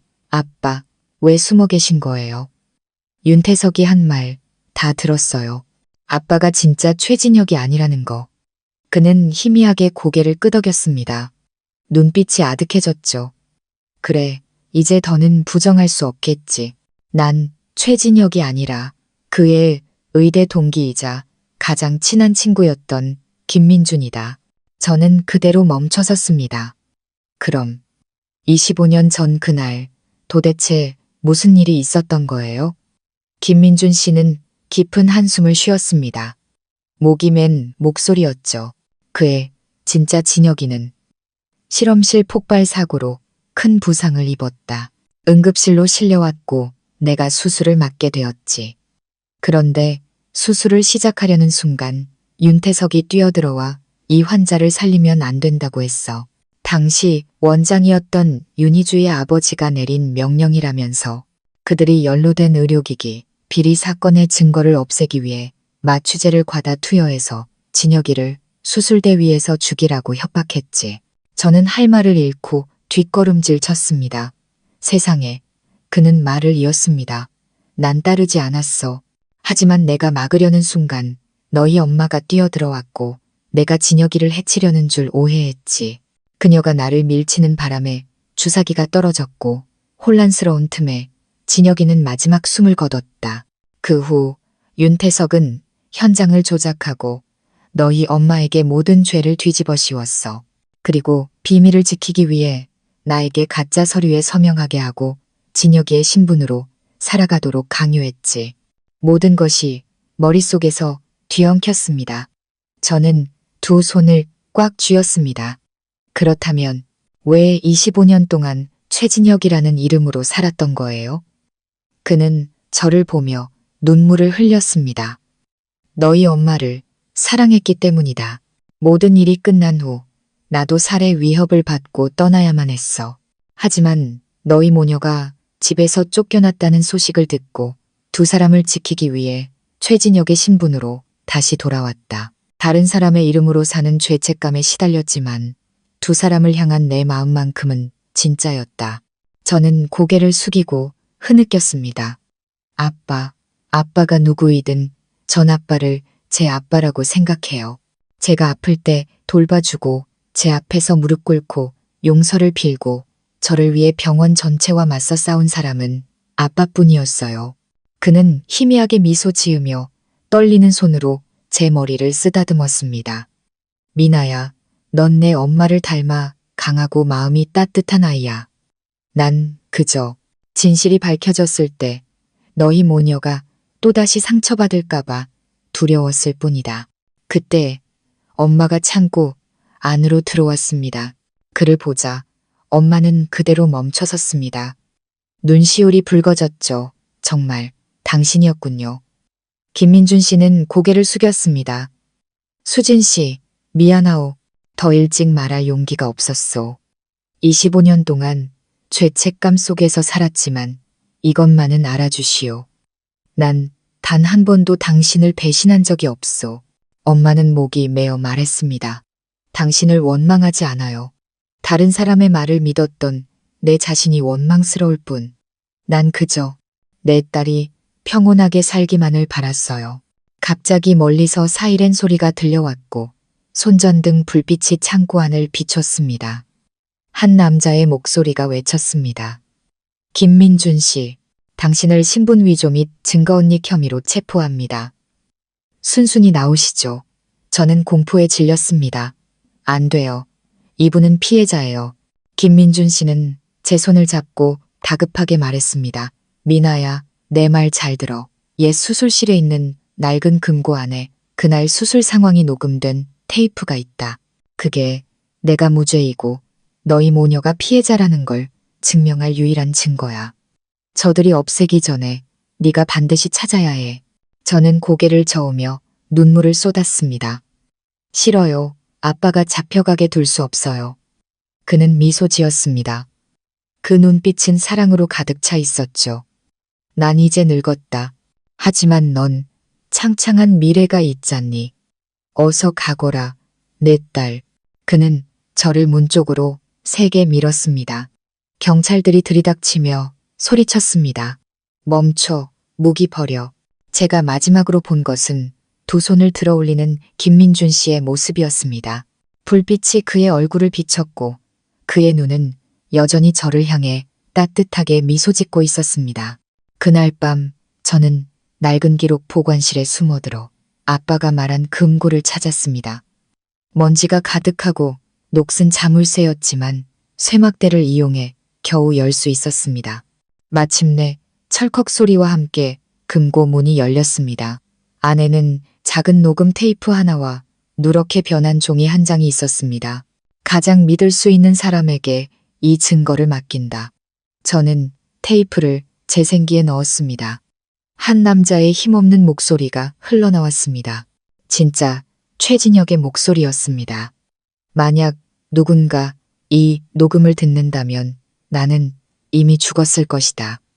나는 약물 쇼크가 아니라 수술대에 오르기 전 이미 독살당했다. 이 모든 것을 지시한 사람은 윤희주와 윤태석의 아버지 전임 원장 윤 회장이다. 그들은 의료 비리 사건을 덮기 위해 나를 희생양으로 삼았다. 저는 그대로 얼어붙었습니다. 그때 엄마가 달려와 저를 끌어안았습니다. 미나야, 이걸 당장 경찰에 넘겨야 해. 하지만 그 순간 쾅 소리와 함께 철문이 거칠게 열렸습니다. 한 사람이 나타났습니다. 얼굴은 마스크로 가렸지만 눈빛은 칼날처럼 차가웠죠. 넘길 필요 없어. 내가 다시 가져갈 거니까. 저는 경악했습니다. 윤희주 씨였습니다. 그녀는 죽지도 입원하지도 않았습니다. 그녀는 천천히 다가왔습니다. 손에는 총이 들려 있었죠. 그녀는 이를 갈며 말했습니다. 내가 무너질 줄 알았나? 아니, 이 윤 씨 가문의 진짜 주인은 나야. 그리고 그 비밀은 너희와 함께 무덤으로 가야 해. 엄마는 제 앞을 가로막으며 소리쳤습니다. 당신은 내 남편을 해치고 내 딸을 해쳤어. 이제 내 목숨까지 빼앗으려는 거야? 윤희주 씨는 비웃었습니다. 내 남편. 그는 우리 아버지의 꼭두각시였을 뿐이야. 그리고 감히 윤 씨 가문에 맞선 너는 살아있을 자격이 없어. 그녀가 총을 들어 올렸습니다. 저는 소리쳤습니다. 엄마, 피해요. 탕. 총성이 울리고 공기가 멈췄습니다. 엄마가 쓰러졌습니다. 붉은 피가 셔츠를 적셨죠. 저는 비명을 지르며 엄마를 끌어안았습니다. 윤희주 씨는 미친 듯이 웃고 있었습니다. 하지만 그녀의 등 뒤로 강한 헤드라이트 불빛이 비쳤습니다. 경찰이 건물을 포위한 것입니다. 확성기 소리가 울렸습니다. 총 버려. 윤희주, 넌 포위됐다. 그녀는 고개를 돌리며 씁쓸하게 웃었습니다. 나를 잡을 수 있을 것 같아. 그리고 다시 한번 방아쇠를 당겼지만 딸깍하는 빈소리만 났습니다. 경찰들이 들이닥쳐 그녀를 제압했습니다. 저는 엄마를 끌어안고 울부짖었습니다. 엄마, 정신 차려요. 제발, 나를 두고 가지 마요. 엄마는 희미하게 미소 지으며 제 손을 잡았습니다. 미나야, 살아야 해. 이 테이프를 그들에게 넘겨서 이 어두운 세월의 빛을 되찾아줘. 엄마의 손에서 힘이 빠져나갔습니다. 저는 절망 속에서 울부짖었습니다. 깜빡이는 경광등, 요란한 사이렌, 그리고 분노를 토해내듯 쏟아지는 빛 속에서 그날 밤 하늘에 구멍이 뚫린 듯 비가 쏟아졌고 구급차 사이렌 소리가 병원 전체를 울렸습니다. 저는 엄마의 침대 곁에 주저앉아 있었습니다. 점점 차가워지는 엄마의 손, 희미해지는 숨결. 저는 울면서 엄마를 흔들었습니다. 엄마, 제발, 눈 좀 떠봐요. 아직 할 이야기가 많잖아요. 엄마. 하지만 엄마의 눈은 조용히 감겼습니다. 얼굴은 놀랍도록 평온했지만 하얀 시트를 적신 붉은 피는 너무나 선명했습니다. 저는 온 세상이 무너지는 것 같은 절망감의 비명을 질렀습니다. 의료진이 달려와 심폐소생술을 시도했지만 모든 것이 너무 늦어버렸습니다. 밖에서는 경찰이 윤희주 씨를 연행하고 있었습니다. 피 묻은 가운을 입은 그녀의 얼굴은 강철처럼 차가웠습니다. 제 옆을 지나갈 때 그녀는 잠시 멈춰서서 저를 내려다보며 입꼬리를 비틀었습니다. 죽었어야 할 사람은 내 엄마가 아니라 너였어. 저는 벌떡 일어나 울부짖었습니다. 당신은 죗값을 치르게 될 거야. 죽어서도 용서받지 못할 거라고. 그녀는 그저 비웃을 뿐이었습니다. 모든 것을 잃은 사람처럼 텅 빈 눈빛으로 경찰차 문이 닫히고 차는 빗속으로 사라졌습니다. 사흘 후 엄마의 장례식은 조촐하게 치러졌습니다. 저는 엄마의 영정사진 앞에서 가슴이 찢어지는 듯한 고통을 느꼈습니다. 제 곁에는 김민준 씨, 최진혁이라는 이름으로 살았던 아빠가 서 있었습니다. 그는 흰 국화한 다발을 올려놓으며 나지막이 말했습니다. 수진 씨, 약속 지키겠소. 내 목숨을 걸어서라도 반드시 진실을 밝히겠소. 저는 그를 보며 조용히 눈물을 흘렸습니다. 아빠, 엄마가 이렇게 억울하게 돌아가시게 둘 수 없어요. 녹음 테이프 마지막 부분에 암호가 걸려 있대요. 녹음한 사람만 풀 수 있다는데. 그는 고개를 끄덕였습니다. 그건 진짜 진혁이가 남긴 거야. 아마 우리가 모르는 또 다른 비밀이 있을지도 몰라. 윤 씨 가문 사람들이 손쓰기 전에 우리가 먼저 찾아내야 해. 그날 오후 저는 증거물이 보관된 경찰서로 향했습니다. 강 팀장님이 저와 김민준 씨를 기술 분석실로 안내했습니다. 앞부분은 해독했지만 마지막 부분은 3중 음성 잠금 장치가 걸려 있습니다. 특정 주파수 배열을 알아야만 열 수 있습니다. 그런데 데이터에서 이상한 소리가 발견됐습니다. 사람의 심장 박동 소리 같은데 7번 반복됩니다. 심장 박동이 7번. 강 팀장은 고개를 끄덕였습니다. 이게 암호일 가능성이 높습니다. 그리고 이 암호를 알 만한 사람은 진짜 최진혁 의사뿐이겠죠. 저는 김민준 씨를 보았습니다. 그는 천천히 입을 열었습니다. 진혁이는 선천성 심장병이 있었어. 죽기 전에 심박 데이터를 기록하는 의료용 칩을 몸에 이식했지. 아마 그 칩에 암호를 풀 수 있는 데이터가 들어있을 거요. 강 팀장은 벌떡 일어났습니다. 확인을 위해 시신을 발굴해야겠습니다. 이틀 후 비밀리에 발굴 작업이 진행되었습니다. 텅 빈 묘지에는 스산한 바람만 불었죠. 관이 열리는 순간 모두가 경악했습니다. 관 속은 텅 비어 있었습니다. 낡아빠진 의사 가운만이 덩그러니 놓여 있을 뿐. 김민준 씨는 떨리는 목소리로 중얼거렸습니다. 말도 안 돼. 내가 직접 그를 묻었는데 어떻게? 강 팀장은 엄숙하게 말했습니다. 처음부터 시신이 바꿔치기 되었을 가능성이 높습니다. 누군가 최진혁 의사의 모든 흔적을 없애려 한 겁니다. 그럼 혹시 아직 살아계실 수도 있다는 제 말에 모두가 침묵했습니다. 김민준 씨는 먼 곳을 바라보며 말했습니다. 만약 살아있다면 지금 벌어지는 일들을 보고만 있지는 않았을 거야. 대체 누가 그를 25년 동안 사라지게 만든 거지? 그날 밤 제가 살던 오피스텔 문 앞에 봉투 하나가 놓여 있었습니다. 발신인은 없었고 떨리는 글씨체로 이렇게 적혀 있었습니다. 진짜 최진혁의 진실을 알고 싶다면 오늘 밤 9시 회원동 47번지로 오시오. 그곳은 과거 인턴 의사들이 살던 낡은 하숙집이었습니다. 저는 즉시 김민준 씨와 강 팀장에게 연락했습니다. 약속 장소에 도착했을 때 비가 거세게 내리고 있었습니다. 어둡고 축축한 골목, 낡은 하숙집 문은 삐걱거리며 열렸습니다. 누구 계세요? 저 박민아예요. 대답은 없었습니다. 안으로 들어서자 낡은 나무 바닥이 삐걱거렸습니다. 방 중앙에는 낡은 테이블 위에 카세트 테이프 하나와 접힌 종이가 놓여 있었습니다. 종이를 펼치자 4글자가 적혀 있었습니다. 아무도 믿지 마.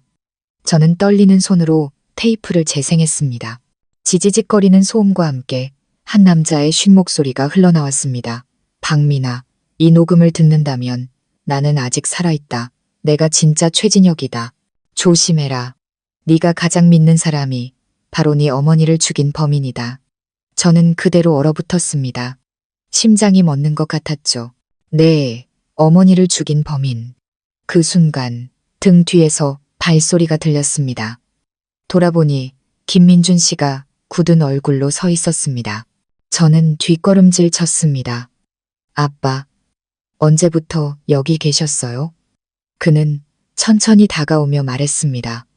미나야, 그 테이프는 믿지 마라. 우리를 이간질하려는 함정이야. 하지만 왜 테이프에서는 엄마를 죽인 사람이 제가 가장 믿는 사람이라고 말하는 거죠? 그게 누구예요, 아빠? 그는 침묵했습니다. 그의 눈빛이 흔들렸죠. 그는 다급하게 말했습니다. 넌 이해 못해. 네가 알아서는 안 되는 일들이 있어. 진짜 진혁이를 찾을 때까지 넌 나를 믿어야 한다. 저는 한 걸음 더 물러섰습니다. 혹시 엄마가 총에 맞을 거라는 걸 아빠는 알고 있었던 거 아니에요?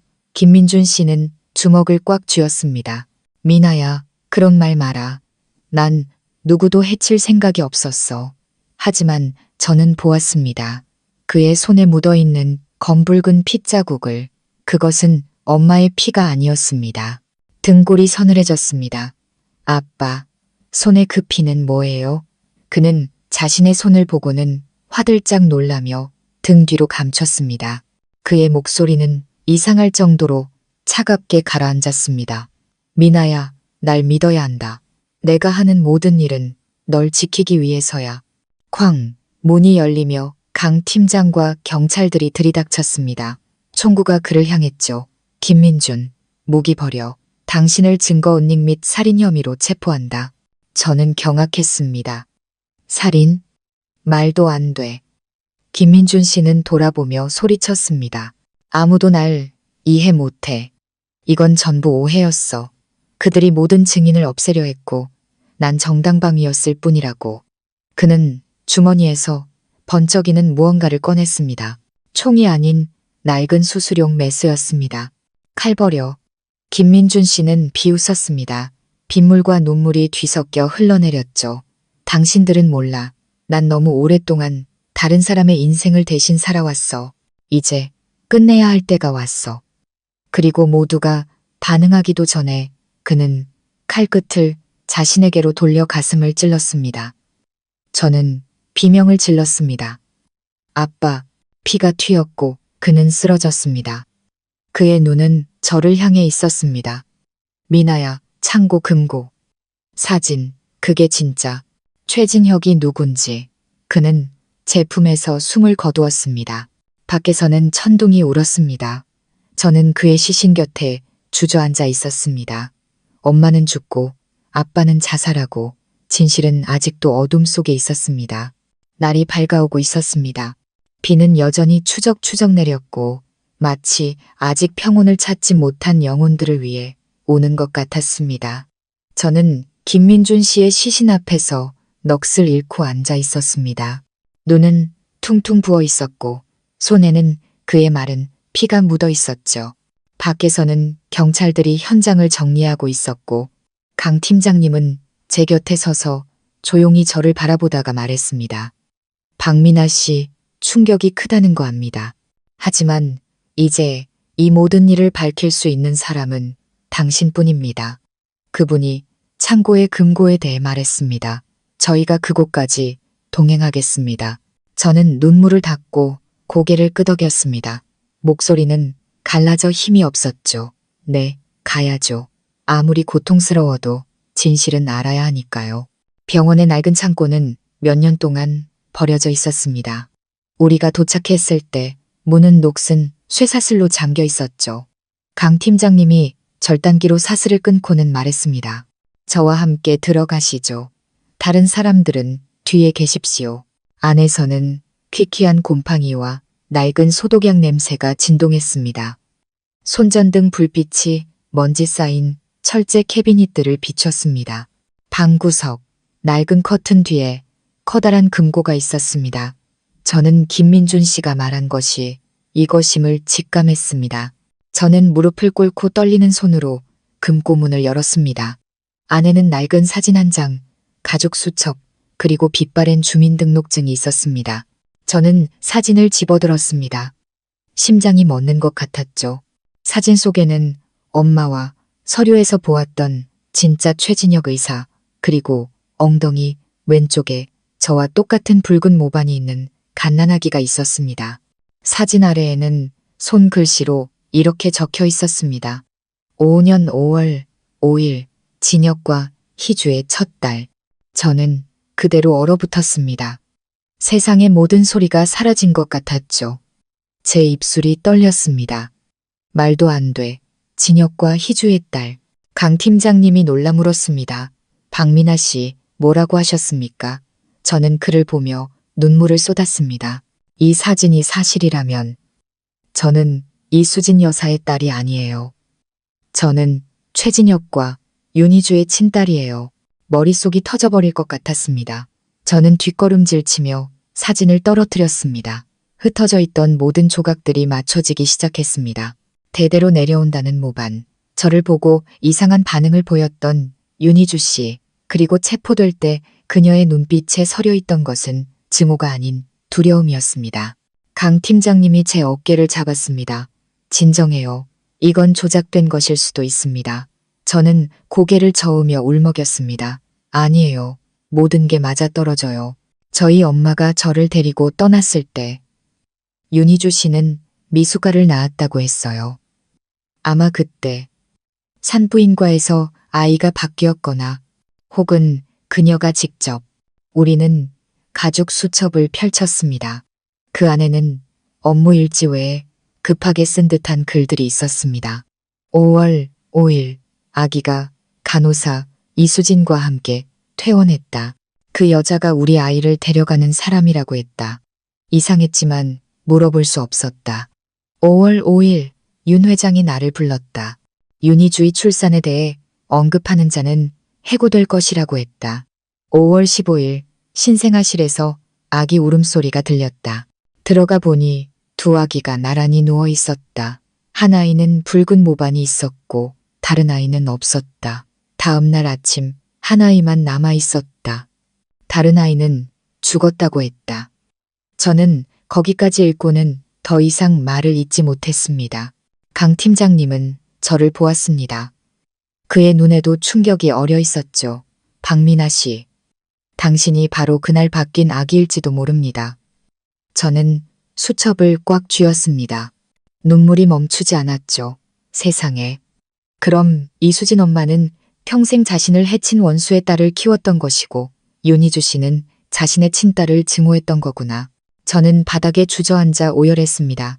강 팀장님은 한참 동안 침묵하다가 조용히 말했습니다. 당신 잘못이 아닙니다. 아이들의 인생을 권력의 장난감으로 만든 어른들의 잘못이죠. 다음 날 경찰은 사진과 증거물을 토대로 한 DNA 감정 결과를 발표했습니다. 결과는 병원 전체를 충격에 빠뜨렸습니다. 박민아는 최진혁 의사와 윤희주 씨의 친딸이었습니다. 언론은 폭발했습니다. 충격, 윤희주 씨의 25년간 잃어버렸던 친딸. 바로 그 승무원이었다. 저는 기사를 읽으며 손을 떨었습니다. 사람들은 저를 호기심과 동정의 눈빛으로 쳐다봤습니다. 어떤 이들은 제가 유명해지기 위해 이 모든 연극을 꾸몄다고 의심하기도 했죠. 하지만 저에게 명성은 아무런 의미가 없었습니다. 남은 것은 상실감과 대답 없는 질문뿐이었습니다. 왜 가장 큰 죄를 지은 제 친어머니 대신 저를 길러준 엄마가 죽어야만 했을까? 그날 오후 저는 구치소에 있는 윤희주 씨를 면회할 수 있었습니다. 들어서는 순간까지도 떨렸지만 마음속에는 증오 대신 텅 빈 공허함만이 남아 있었습니다. 윤희주 씨는 고개를 들어 저를 오랫동안 바라보았습니다. 처음으로 그녀의 눈빛은 차갑지 않았습니다. 극심한 고통이 담겨 있었죠. 결국 알게 되었구나. 그녀가 조용히 물었습니다. 저는 목이 메어 고개를 끄덕일 뿐이었습니다. 네, 제가 당신 딸이라는 거. 그녀는 눈을 감았습니다. 한 줄기 눈물이 그녀의 오만했던 얼굴을 타고 흘렀습니다. 그날 아버지가 아이를 바꾸라고 했어. 네가 미숙아로 태어나 오래 살지 못할 거라고. 이수진의 아이는 건강하다고. 난 너무 약해서 반항할 수 없었어. 너를 데려왔지만 아버지는 너를 빼앗아갔어. 네가 윤 씨 가문의 힘을 증명하는 살아있는 증거로 자라야 한다고 했지. 난 내 자신이 너무나 미웠다. 저는 침묵했습니다. 이수진 엄마. 그분이 무죄라는 걸 알면서도 25년 동안 침묵했던 건가요? 윤희주 씨는 울음을 터뜨렸습니다. 말할 수 없었어. 내가 입을 열면 너를 죽이겠다고 협박했으니까. 널 찾아간 적도 있었어. 하지만 내 몸에 그 모반을 볼 때마다 두려웠다. 내가 내 인생을 망친 사람이라는 걸 네가 알게 될까봐. 면회실의 공기는 무겁게 가라앉았습니다. 저는 목이 메어 물었습니다. 그럼 왜 우리 엄마를 쏜 거예요? 그녀는 제 눈을 똑바로 쳐다보았습니다. 그 눈빛은 절망으로 가득 차 있었죠. 사고였어. 난 그저 녹음 테이프를 뺏기 위해 위협하려 했을 뿐이야. 하지만 손이 떨렸고 내가 실수로 쐈다는 걸 깨달았을 때 나도 그 자리에서 죽고 싶었다. 하지만 정의는 다른 방식으로 나를 심판했지. 그녀는 고개를 숙였습니다. 떨리는 손으로 쇠창살을 잡았죠. 용서를 구하지 않겠다. 그저 나를 대신해서 살아다오. 이수진 씨가 너를 키운 방식대로 올바르게 살아다오. 저는 할 말을 잃었습니다. 뜨거운 눈물이 빗물처럼 창밖으로 흘러내렸습니다. 저는 조용히 말했습니다. 당신은 나를 낳았지만 이수진 엄마가 나에게 인생을 주셨어요. 당신을 미워하지만 불쌍하기도 해요. 이수진 엄마는 늘 말씀하셨어요. 원망은 자신의 마음을 어둡게 할 뿐이라고. 당신을 용서하겠지만 잊지는 않을 거예요. 윤희주 씨는 오열했습니다. 저는 돌아섰습니다.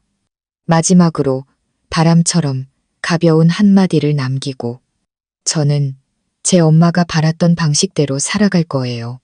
구치소를 나왔을 때 비는 그쳐 있었습니다. 젖은 마당 위로 저녁 노을이 길게 드리워져 있었죠. 저는 고개를 들어 맑게 갠 하늘을 보았습니다. 바람결에 다정하게 웃으시는 엄마의 목소리가 들리는 듯 했습니다. 우리 미나, 이제 다 컸구나. 저는 희미하게 미소 지었습니다. 낡은 사진을 쥔 손에 힘을 주었죠. 제 피는 윤 씨 가문의 것이지만 제 심장은 저를 증오가 아닌 사랑으로 키워준 이수진이라는 여자의 것입니다. 그리고 저는 알았습니다. 그것이야말로 엄마가 제가 찾아내길 바랐던 마지막 진실이라는 것을요. 모든 사건이 끝난 지 한 달 후 비극의 중심이었던 병원은 싸늘할 정도로 조용했습니다. 윤성 병원이라는 간판은 내려지고 햇살 병원이라는 새로운 이름이 걸렸습니다. 그것은 저를 길러준 아빠 김민준 씨가 늘 말했던 이름이었습니다. 빛은 인간이 어둠의 문을 열 용기가 있을 때 비로소 찾아온다고. 저는 병원 정문 앞에 서 있었습니다. 초겨울의 바람이 머리카락을 흩날렸습니다. 총성, 저를 부르던 엄마의 목소리, 윤희주 씨의 고통스러운 눈빛, 그리고 눈을 감기 전 김민준 씨의 따뜻한 미소. 모든 기억이 낡은 필름처럼 머릿속을 스쳐 지나갔습니다. 강 팀장님이 다가왔습니다. 그의 손에는 서류 봉투가 들려 있었죠.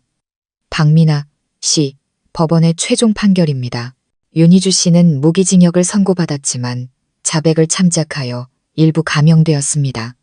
윤 씨 가문의 모든 재산은 몰수되어 공공의료기금으로 전환됩니다.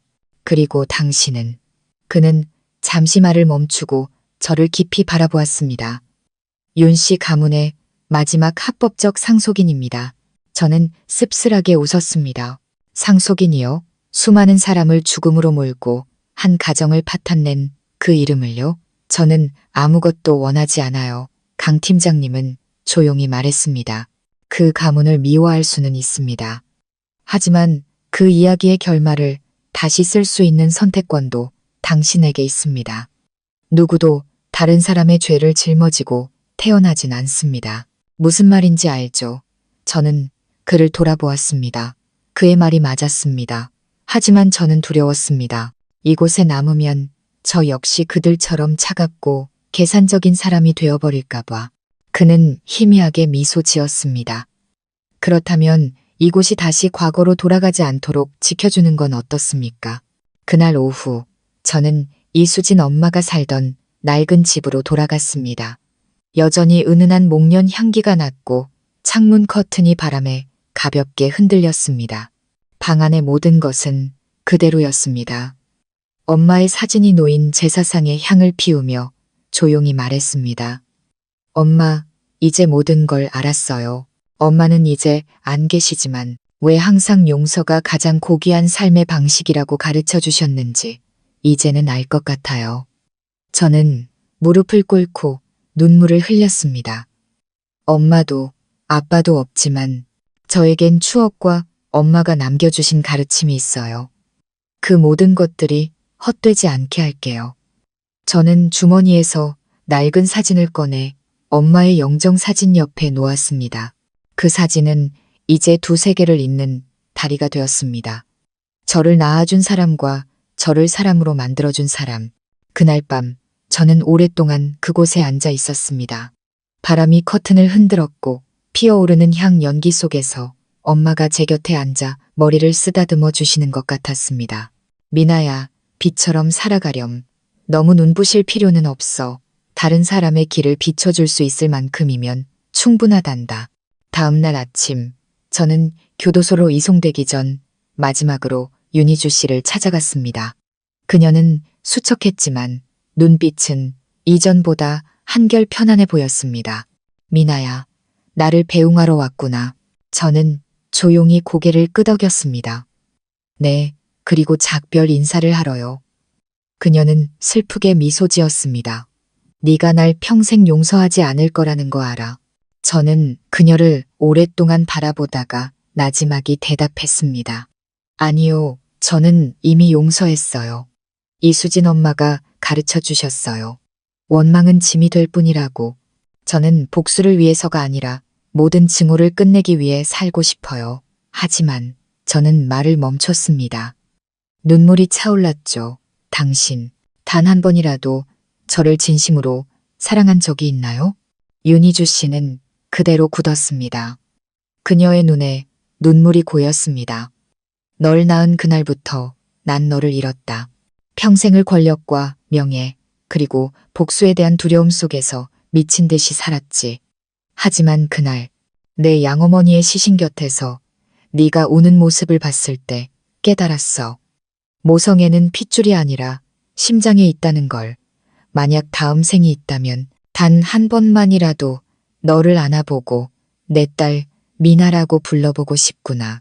저는 울음을 터뜨렸습니다. 그녀의 눈물 한 방울이 제 눈물과 섞여 차가운 테이블 위로 떨어졌습니다. 저는 조용히 고개를 끄덕였습니다. 그 마음 기억할게요. 하지만 저는 더 이상 윤 씨 가문의 사람이 아니에요. 저는 이수진 엄마의 딸 박미나예요. 그리고 엄마가 바랐던 모습으로 살아갈 거예요. 저는 일어섰습니다. 등 뒤에서 윤희주 씨가 목맨 소리로 불렀습니다. 미나야, 미워하지 않아줘서 고맙다.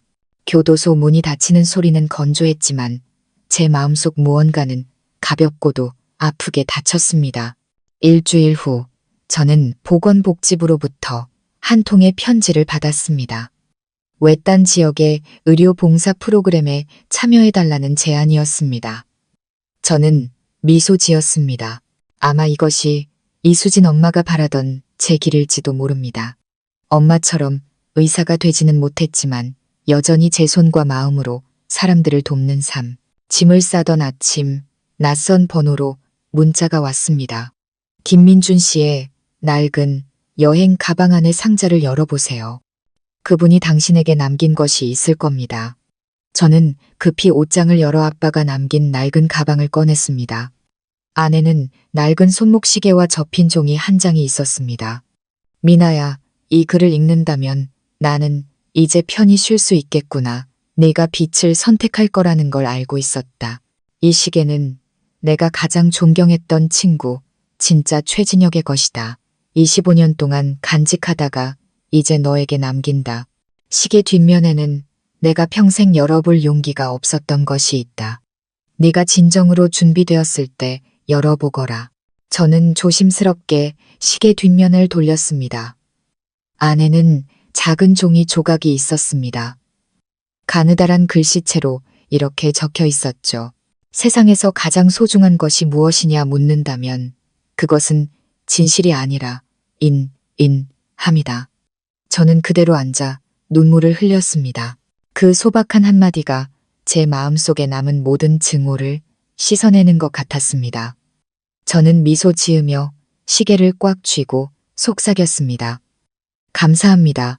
모든 분들께. 그날 오후 저는 새로운 비행기에 올랐습니다. 더 이상 화려한 국제선 승무원이 아닌 의료품을 싣고 가난한 시골 마을로 향하는 사람이 되어 비행기가 이륙할 때 창밖으로 붉게 물든 노을이 하늘을 덮고 있었습니다. 그 속에서 이수진 엄마, 김민준 아빠, 그리고 윤희주 씨의 모습이 모두 미소 짓고 있는 것 같았습니다. 그들은 각자의 방식으로 제게 한 가지를 가르쳐 주었습니다. 진실은 고통스러울 수 있지만 함은 모든 것을 구원한다는 것을. 저는 가슴에 손을 얹었습니다. 제 심장은 여전히 강하게 뛰고 있었죠. 저는 눈을 감고 조용히 말했습니다. 저를 위해 쓰러져간 모든 분들을 위해 저 잘 살아갈게요. 비행기는 구름을 뚫고 나아갔습니다. 그 뒤로 길게 뻗은 빗줄기는 마치 희망과 부활, 그리고 폭풍우가 지난 뒤 용서할 줄 아는 한 사람의 마음처럼 반짝이고 있었습니다. 모든 폭풍이 지나간 지 2년, 제 삶은 그 어느 때보다 평온해졌습니다. 저는 여전히 비행하고 여전히 승무원 유니폼을 입지만 더 이상 과거의 얽매인 소녀가 아니었습니다. 이제 저에게 비행은 사랑을 전하는 여정이며 함이야말로 모든 것을 구원한다고 가르쳐 주신 이수진 엄마에게 보내는 조용한 감사 인사입니다. 시간이 흐르면서 아물지 않을 것 같던 상처들도 서서히 옅어졌습니다. 엄마는 도시 외곽의 작은 공원묘지에 잠들어 계시고 그 곁에는 김민준 아빠의 묘가 나란히 있습니다. 주말마다 저는 흰 국화와 향을 들고 두 분을 찾아갑니다. 제가 다녀온 곳들, 제가 도운 사람들, 그리고 가난한 환자들의 얼굴에서 보았던 미소에 대해 이야기합니다. 저는 믿습니다. 두 분께서 어딘가에서 저를 보며 미소 짓고 계실 거라고. 한때 수많은 비극을 낳았던 윤희주 씨는 이제 교도소에서 조용히 살아가고 있습니다. 권력도 명예도 잃은 그녀에게 남은 것은 뒤늦은 참회뿐이었습니다. 여러 번 제게 편지를 보냈지만 처음에는 열어볼 용기가 나지 않았습니다. 그러던 어느 날 먼 비행을 하던 중 용기를 내어 편지를 읽었습니다. 미나야, 잠 못 이루는 긴 밤들을 보내며 깨달았단다. 내 가장 큰 죄는 아이를 바꾼 것도 사람을 해친 것도 아닌 내 안에인 그루남을 잃어버린 것이었어. 나는 인생의 절반 이상을 사랑이라는 두 글자를 배우는 데 썼구나. 더는 엄마를 미워하지 마라. 네가 행복하다면 그것만으로도 나는 용서받은 기분일 거야. 저는 편지를 읽으며 눈물을 흘렸습니다. 저는 짧은 답장을 보냈습니다. 미워하지 않아요. 남은 생을 평안하게 보내시길 바랍니다. 그 후로 더 이상 편지는 오지 않았습니다. 아마 그녀도 평온을 찾았을 겁니다. 사건의 끝까지 함께했던 강 팀장님은 이제 특별수사과로 자리를 옮겼습니다. 우리는 가끔 연락을 주고받습니다. 그는 늘 말하곤 합니다. 미나 씨, 혹시 힘들거든 기억해요. 당신은 세상에서 가장 끔찍한 일을 이겨냈어요. 이제 당신을 무너뜨릴 수 있는 건 아무것도 없어요. 저는 그저 웃으며 말합니다. 상실 속에서 일어서는 법을 배웠기에 더는 아픔이 두렵지 않다고. 엄마의 이주기 길, 저는 옛집으로 돌아갔습니다. 그 집은 이제 의대 진학을 꿈꾸는 가난한 여학생들을 위한 작은 쉼터가 되었습니다. 벽에는 인덕, 랜더은 가장 귀한 약이다라는 글귀가 새겨진 나무 현판이 걸려 있습니다. 엄마가 늘 하시던 말씀이자 제가 평생 안고 갈 가르침입니다. 오후에 공원 묘지에 들렀습니다. 바람이 불고 햇살이 두 개의 묘비 위로 쏟아졌습니다. 저는 자리에 앉아 조용히 말했습니다. 엄마, 아빠, 이제 모든 걸 이해했어요. 모든 일에는 이유가 있었고 탐욕에 대한 대가도 있었죠. 하지만 사랑은 그 모든 것보다 강했어요. 이제 누구도 원망하지 않아요. 그 아픔이 저를 성장시켰으니까요. 저는 주머니에서 김민준 아빠의 유품인 낡은 시계를 꺼냈습니다. 뒷면의 글귀, 인, 옌, 함은 빛이다. 시간은 멈추지 않고 흐르고 있었습니다. 저는 미소 지으며 눈물을 닦았습니다. 마음이 한결 가벼워졌죠. 멀리서 흰색 떼가 하늘을 가로질러 날아갔습니다. 저는 일어서서 묘비 앞에 깊이 고개를 숙였습니다. 엄마가 가르쳐 주신 대로 저 잘 살고 있어요. 더 이상 약한 아이가 아니에요. 용서하고 사랑할 줄 아는 박민아로 제 자신을 되찾았어요. 그 후 저는 모아둔 돈 전부를 수진과 민준이라는 이름의 재단을 세우는 데 썼습니다. 고아들과 억울한 누명을 쓴 여성들을 돕는 재단입니다. 어떤 사람들은 왜 아직도 윤씨성을 쓰냐고 묻습니다. 저는 그저 미소 지을 뿐입니다. 제가 그 성을 쓰는 것은 자랑스러워서가 아니라 한 가문이 저지른 과오를 속죄하기 위함입니다. 기부증서에 서명할 때마다 저는 이수진 엄마와 김민준 아빠 그리고 윤희주 씨를 떠올립니다. 그 세 사람은 제게 깊은 교훈을 남겼습니다. 돈과 명예는 사람의 눈을 멀게 할 수 있지만 오직 인간한만이 인간을 인간답게 살게 한다는 것을. 어느 날 밤 작은 방에 홀로 앉아 저는 낡은 녹음 테이프를 틀었습니다. 한때 제 인생을 뒤흔들었던 그 목소리. 하지만 이제는 두려움이 아닌 평온한 마음으로 들을 수 있었습니다. 진짜 최진혁의 목소리가 그 어느 때보다 따뜻하게 울려 퍼졌습니다. 만약 누군가 이 녹음을 듣는다면 나를 대신해 살아주시오. 과거가 미래를 붙잡게 두지 마시오. 누구나 실수는 할 수 있지만 바로잡으려는 용기만 있다면 빛은 다시 돌아올 것이오. 저는 눈물 속에서 미소 지으며 고개를 끄덕였습니다. 네, 아빠, 저 해냈어요. 창밖으로 불어오는 바람에 국화 향기가 실려왔습니다. 저는 기록 수첩을 덮고 낡은 시계를 엄마의 사진 옆에 놓았습니다. 달빛이 부드럽게 방 안을 비췄습니다. 저는 창밖을 내다보았습니다. 도시의 야경은 여전히 밝게 빛나고 있었습니다. 제 인생은 아직 길겠지만 이제 저는 어떻게 살아가야 할지 압니다. 증오가 아닌 감사함으로 과거가 아닌 미래를 향해 나아갈 것입니다. 모든 이야기는 끝났습니다. 비극 속 인물들은 모두 각자의 대가를 치렀습니다. 하지만 그보다 더 크게 남은 것은 사람의 마음에 대한 깨달음이었습니다. 저는 고개를 숙여 밤하늘에 마지막 기도를 올리듯 속삭였습니다. 다시 사랑하고 다시 사람으로 살아갈 기회를 주셔서 감사합니다. 오늘 이야기가 시청자 여러분의 마음에 깊은 울림을 주었다면 가족 이야기 채널 구독과 좋아요, 그리고 따뜻한 댓글 부탁드립니다. 여러분과 함께 더 많은 의미 있는 교훈을 나누며 매일 더 평온한 삶을 살아가고 싶습니다. 감사합니다.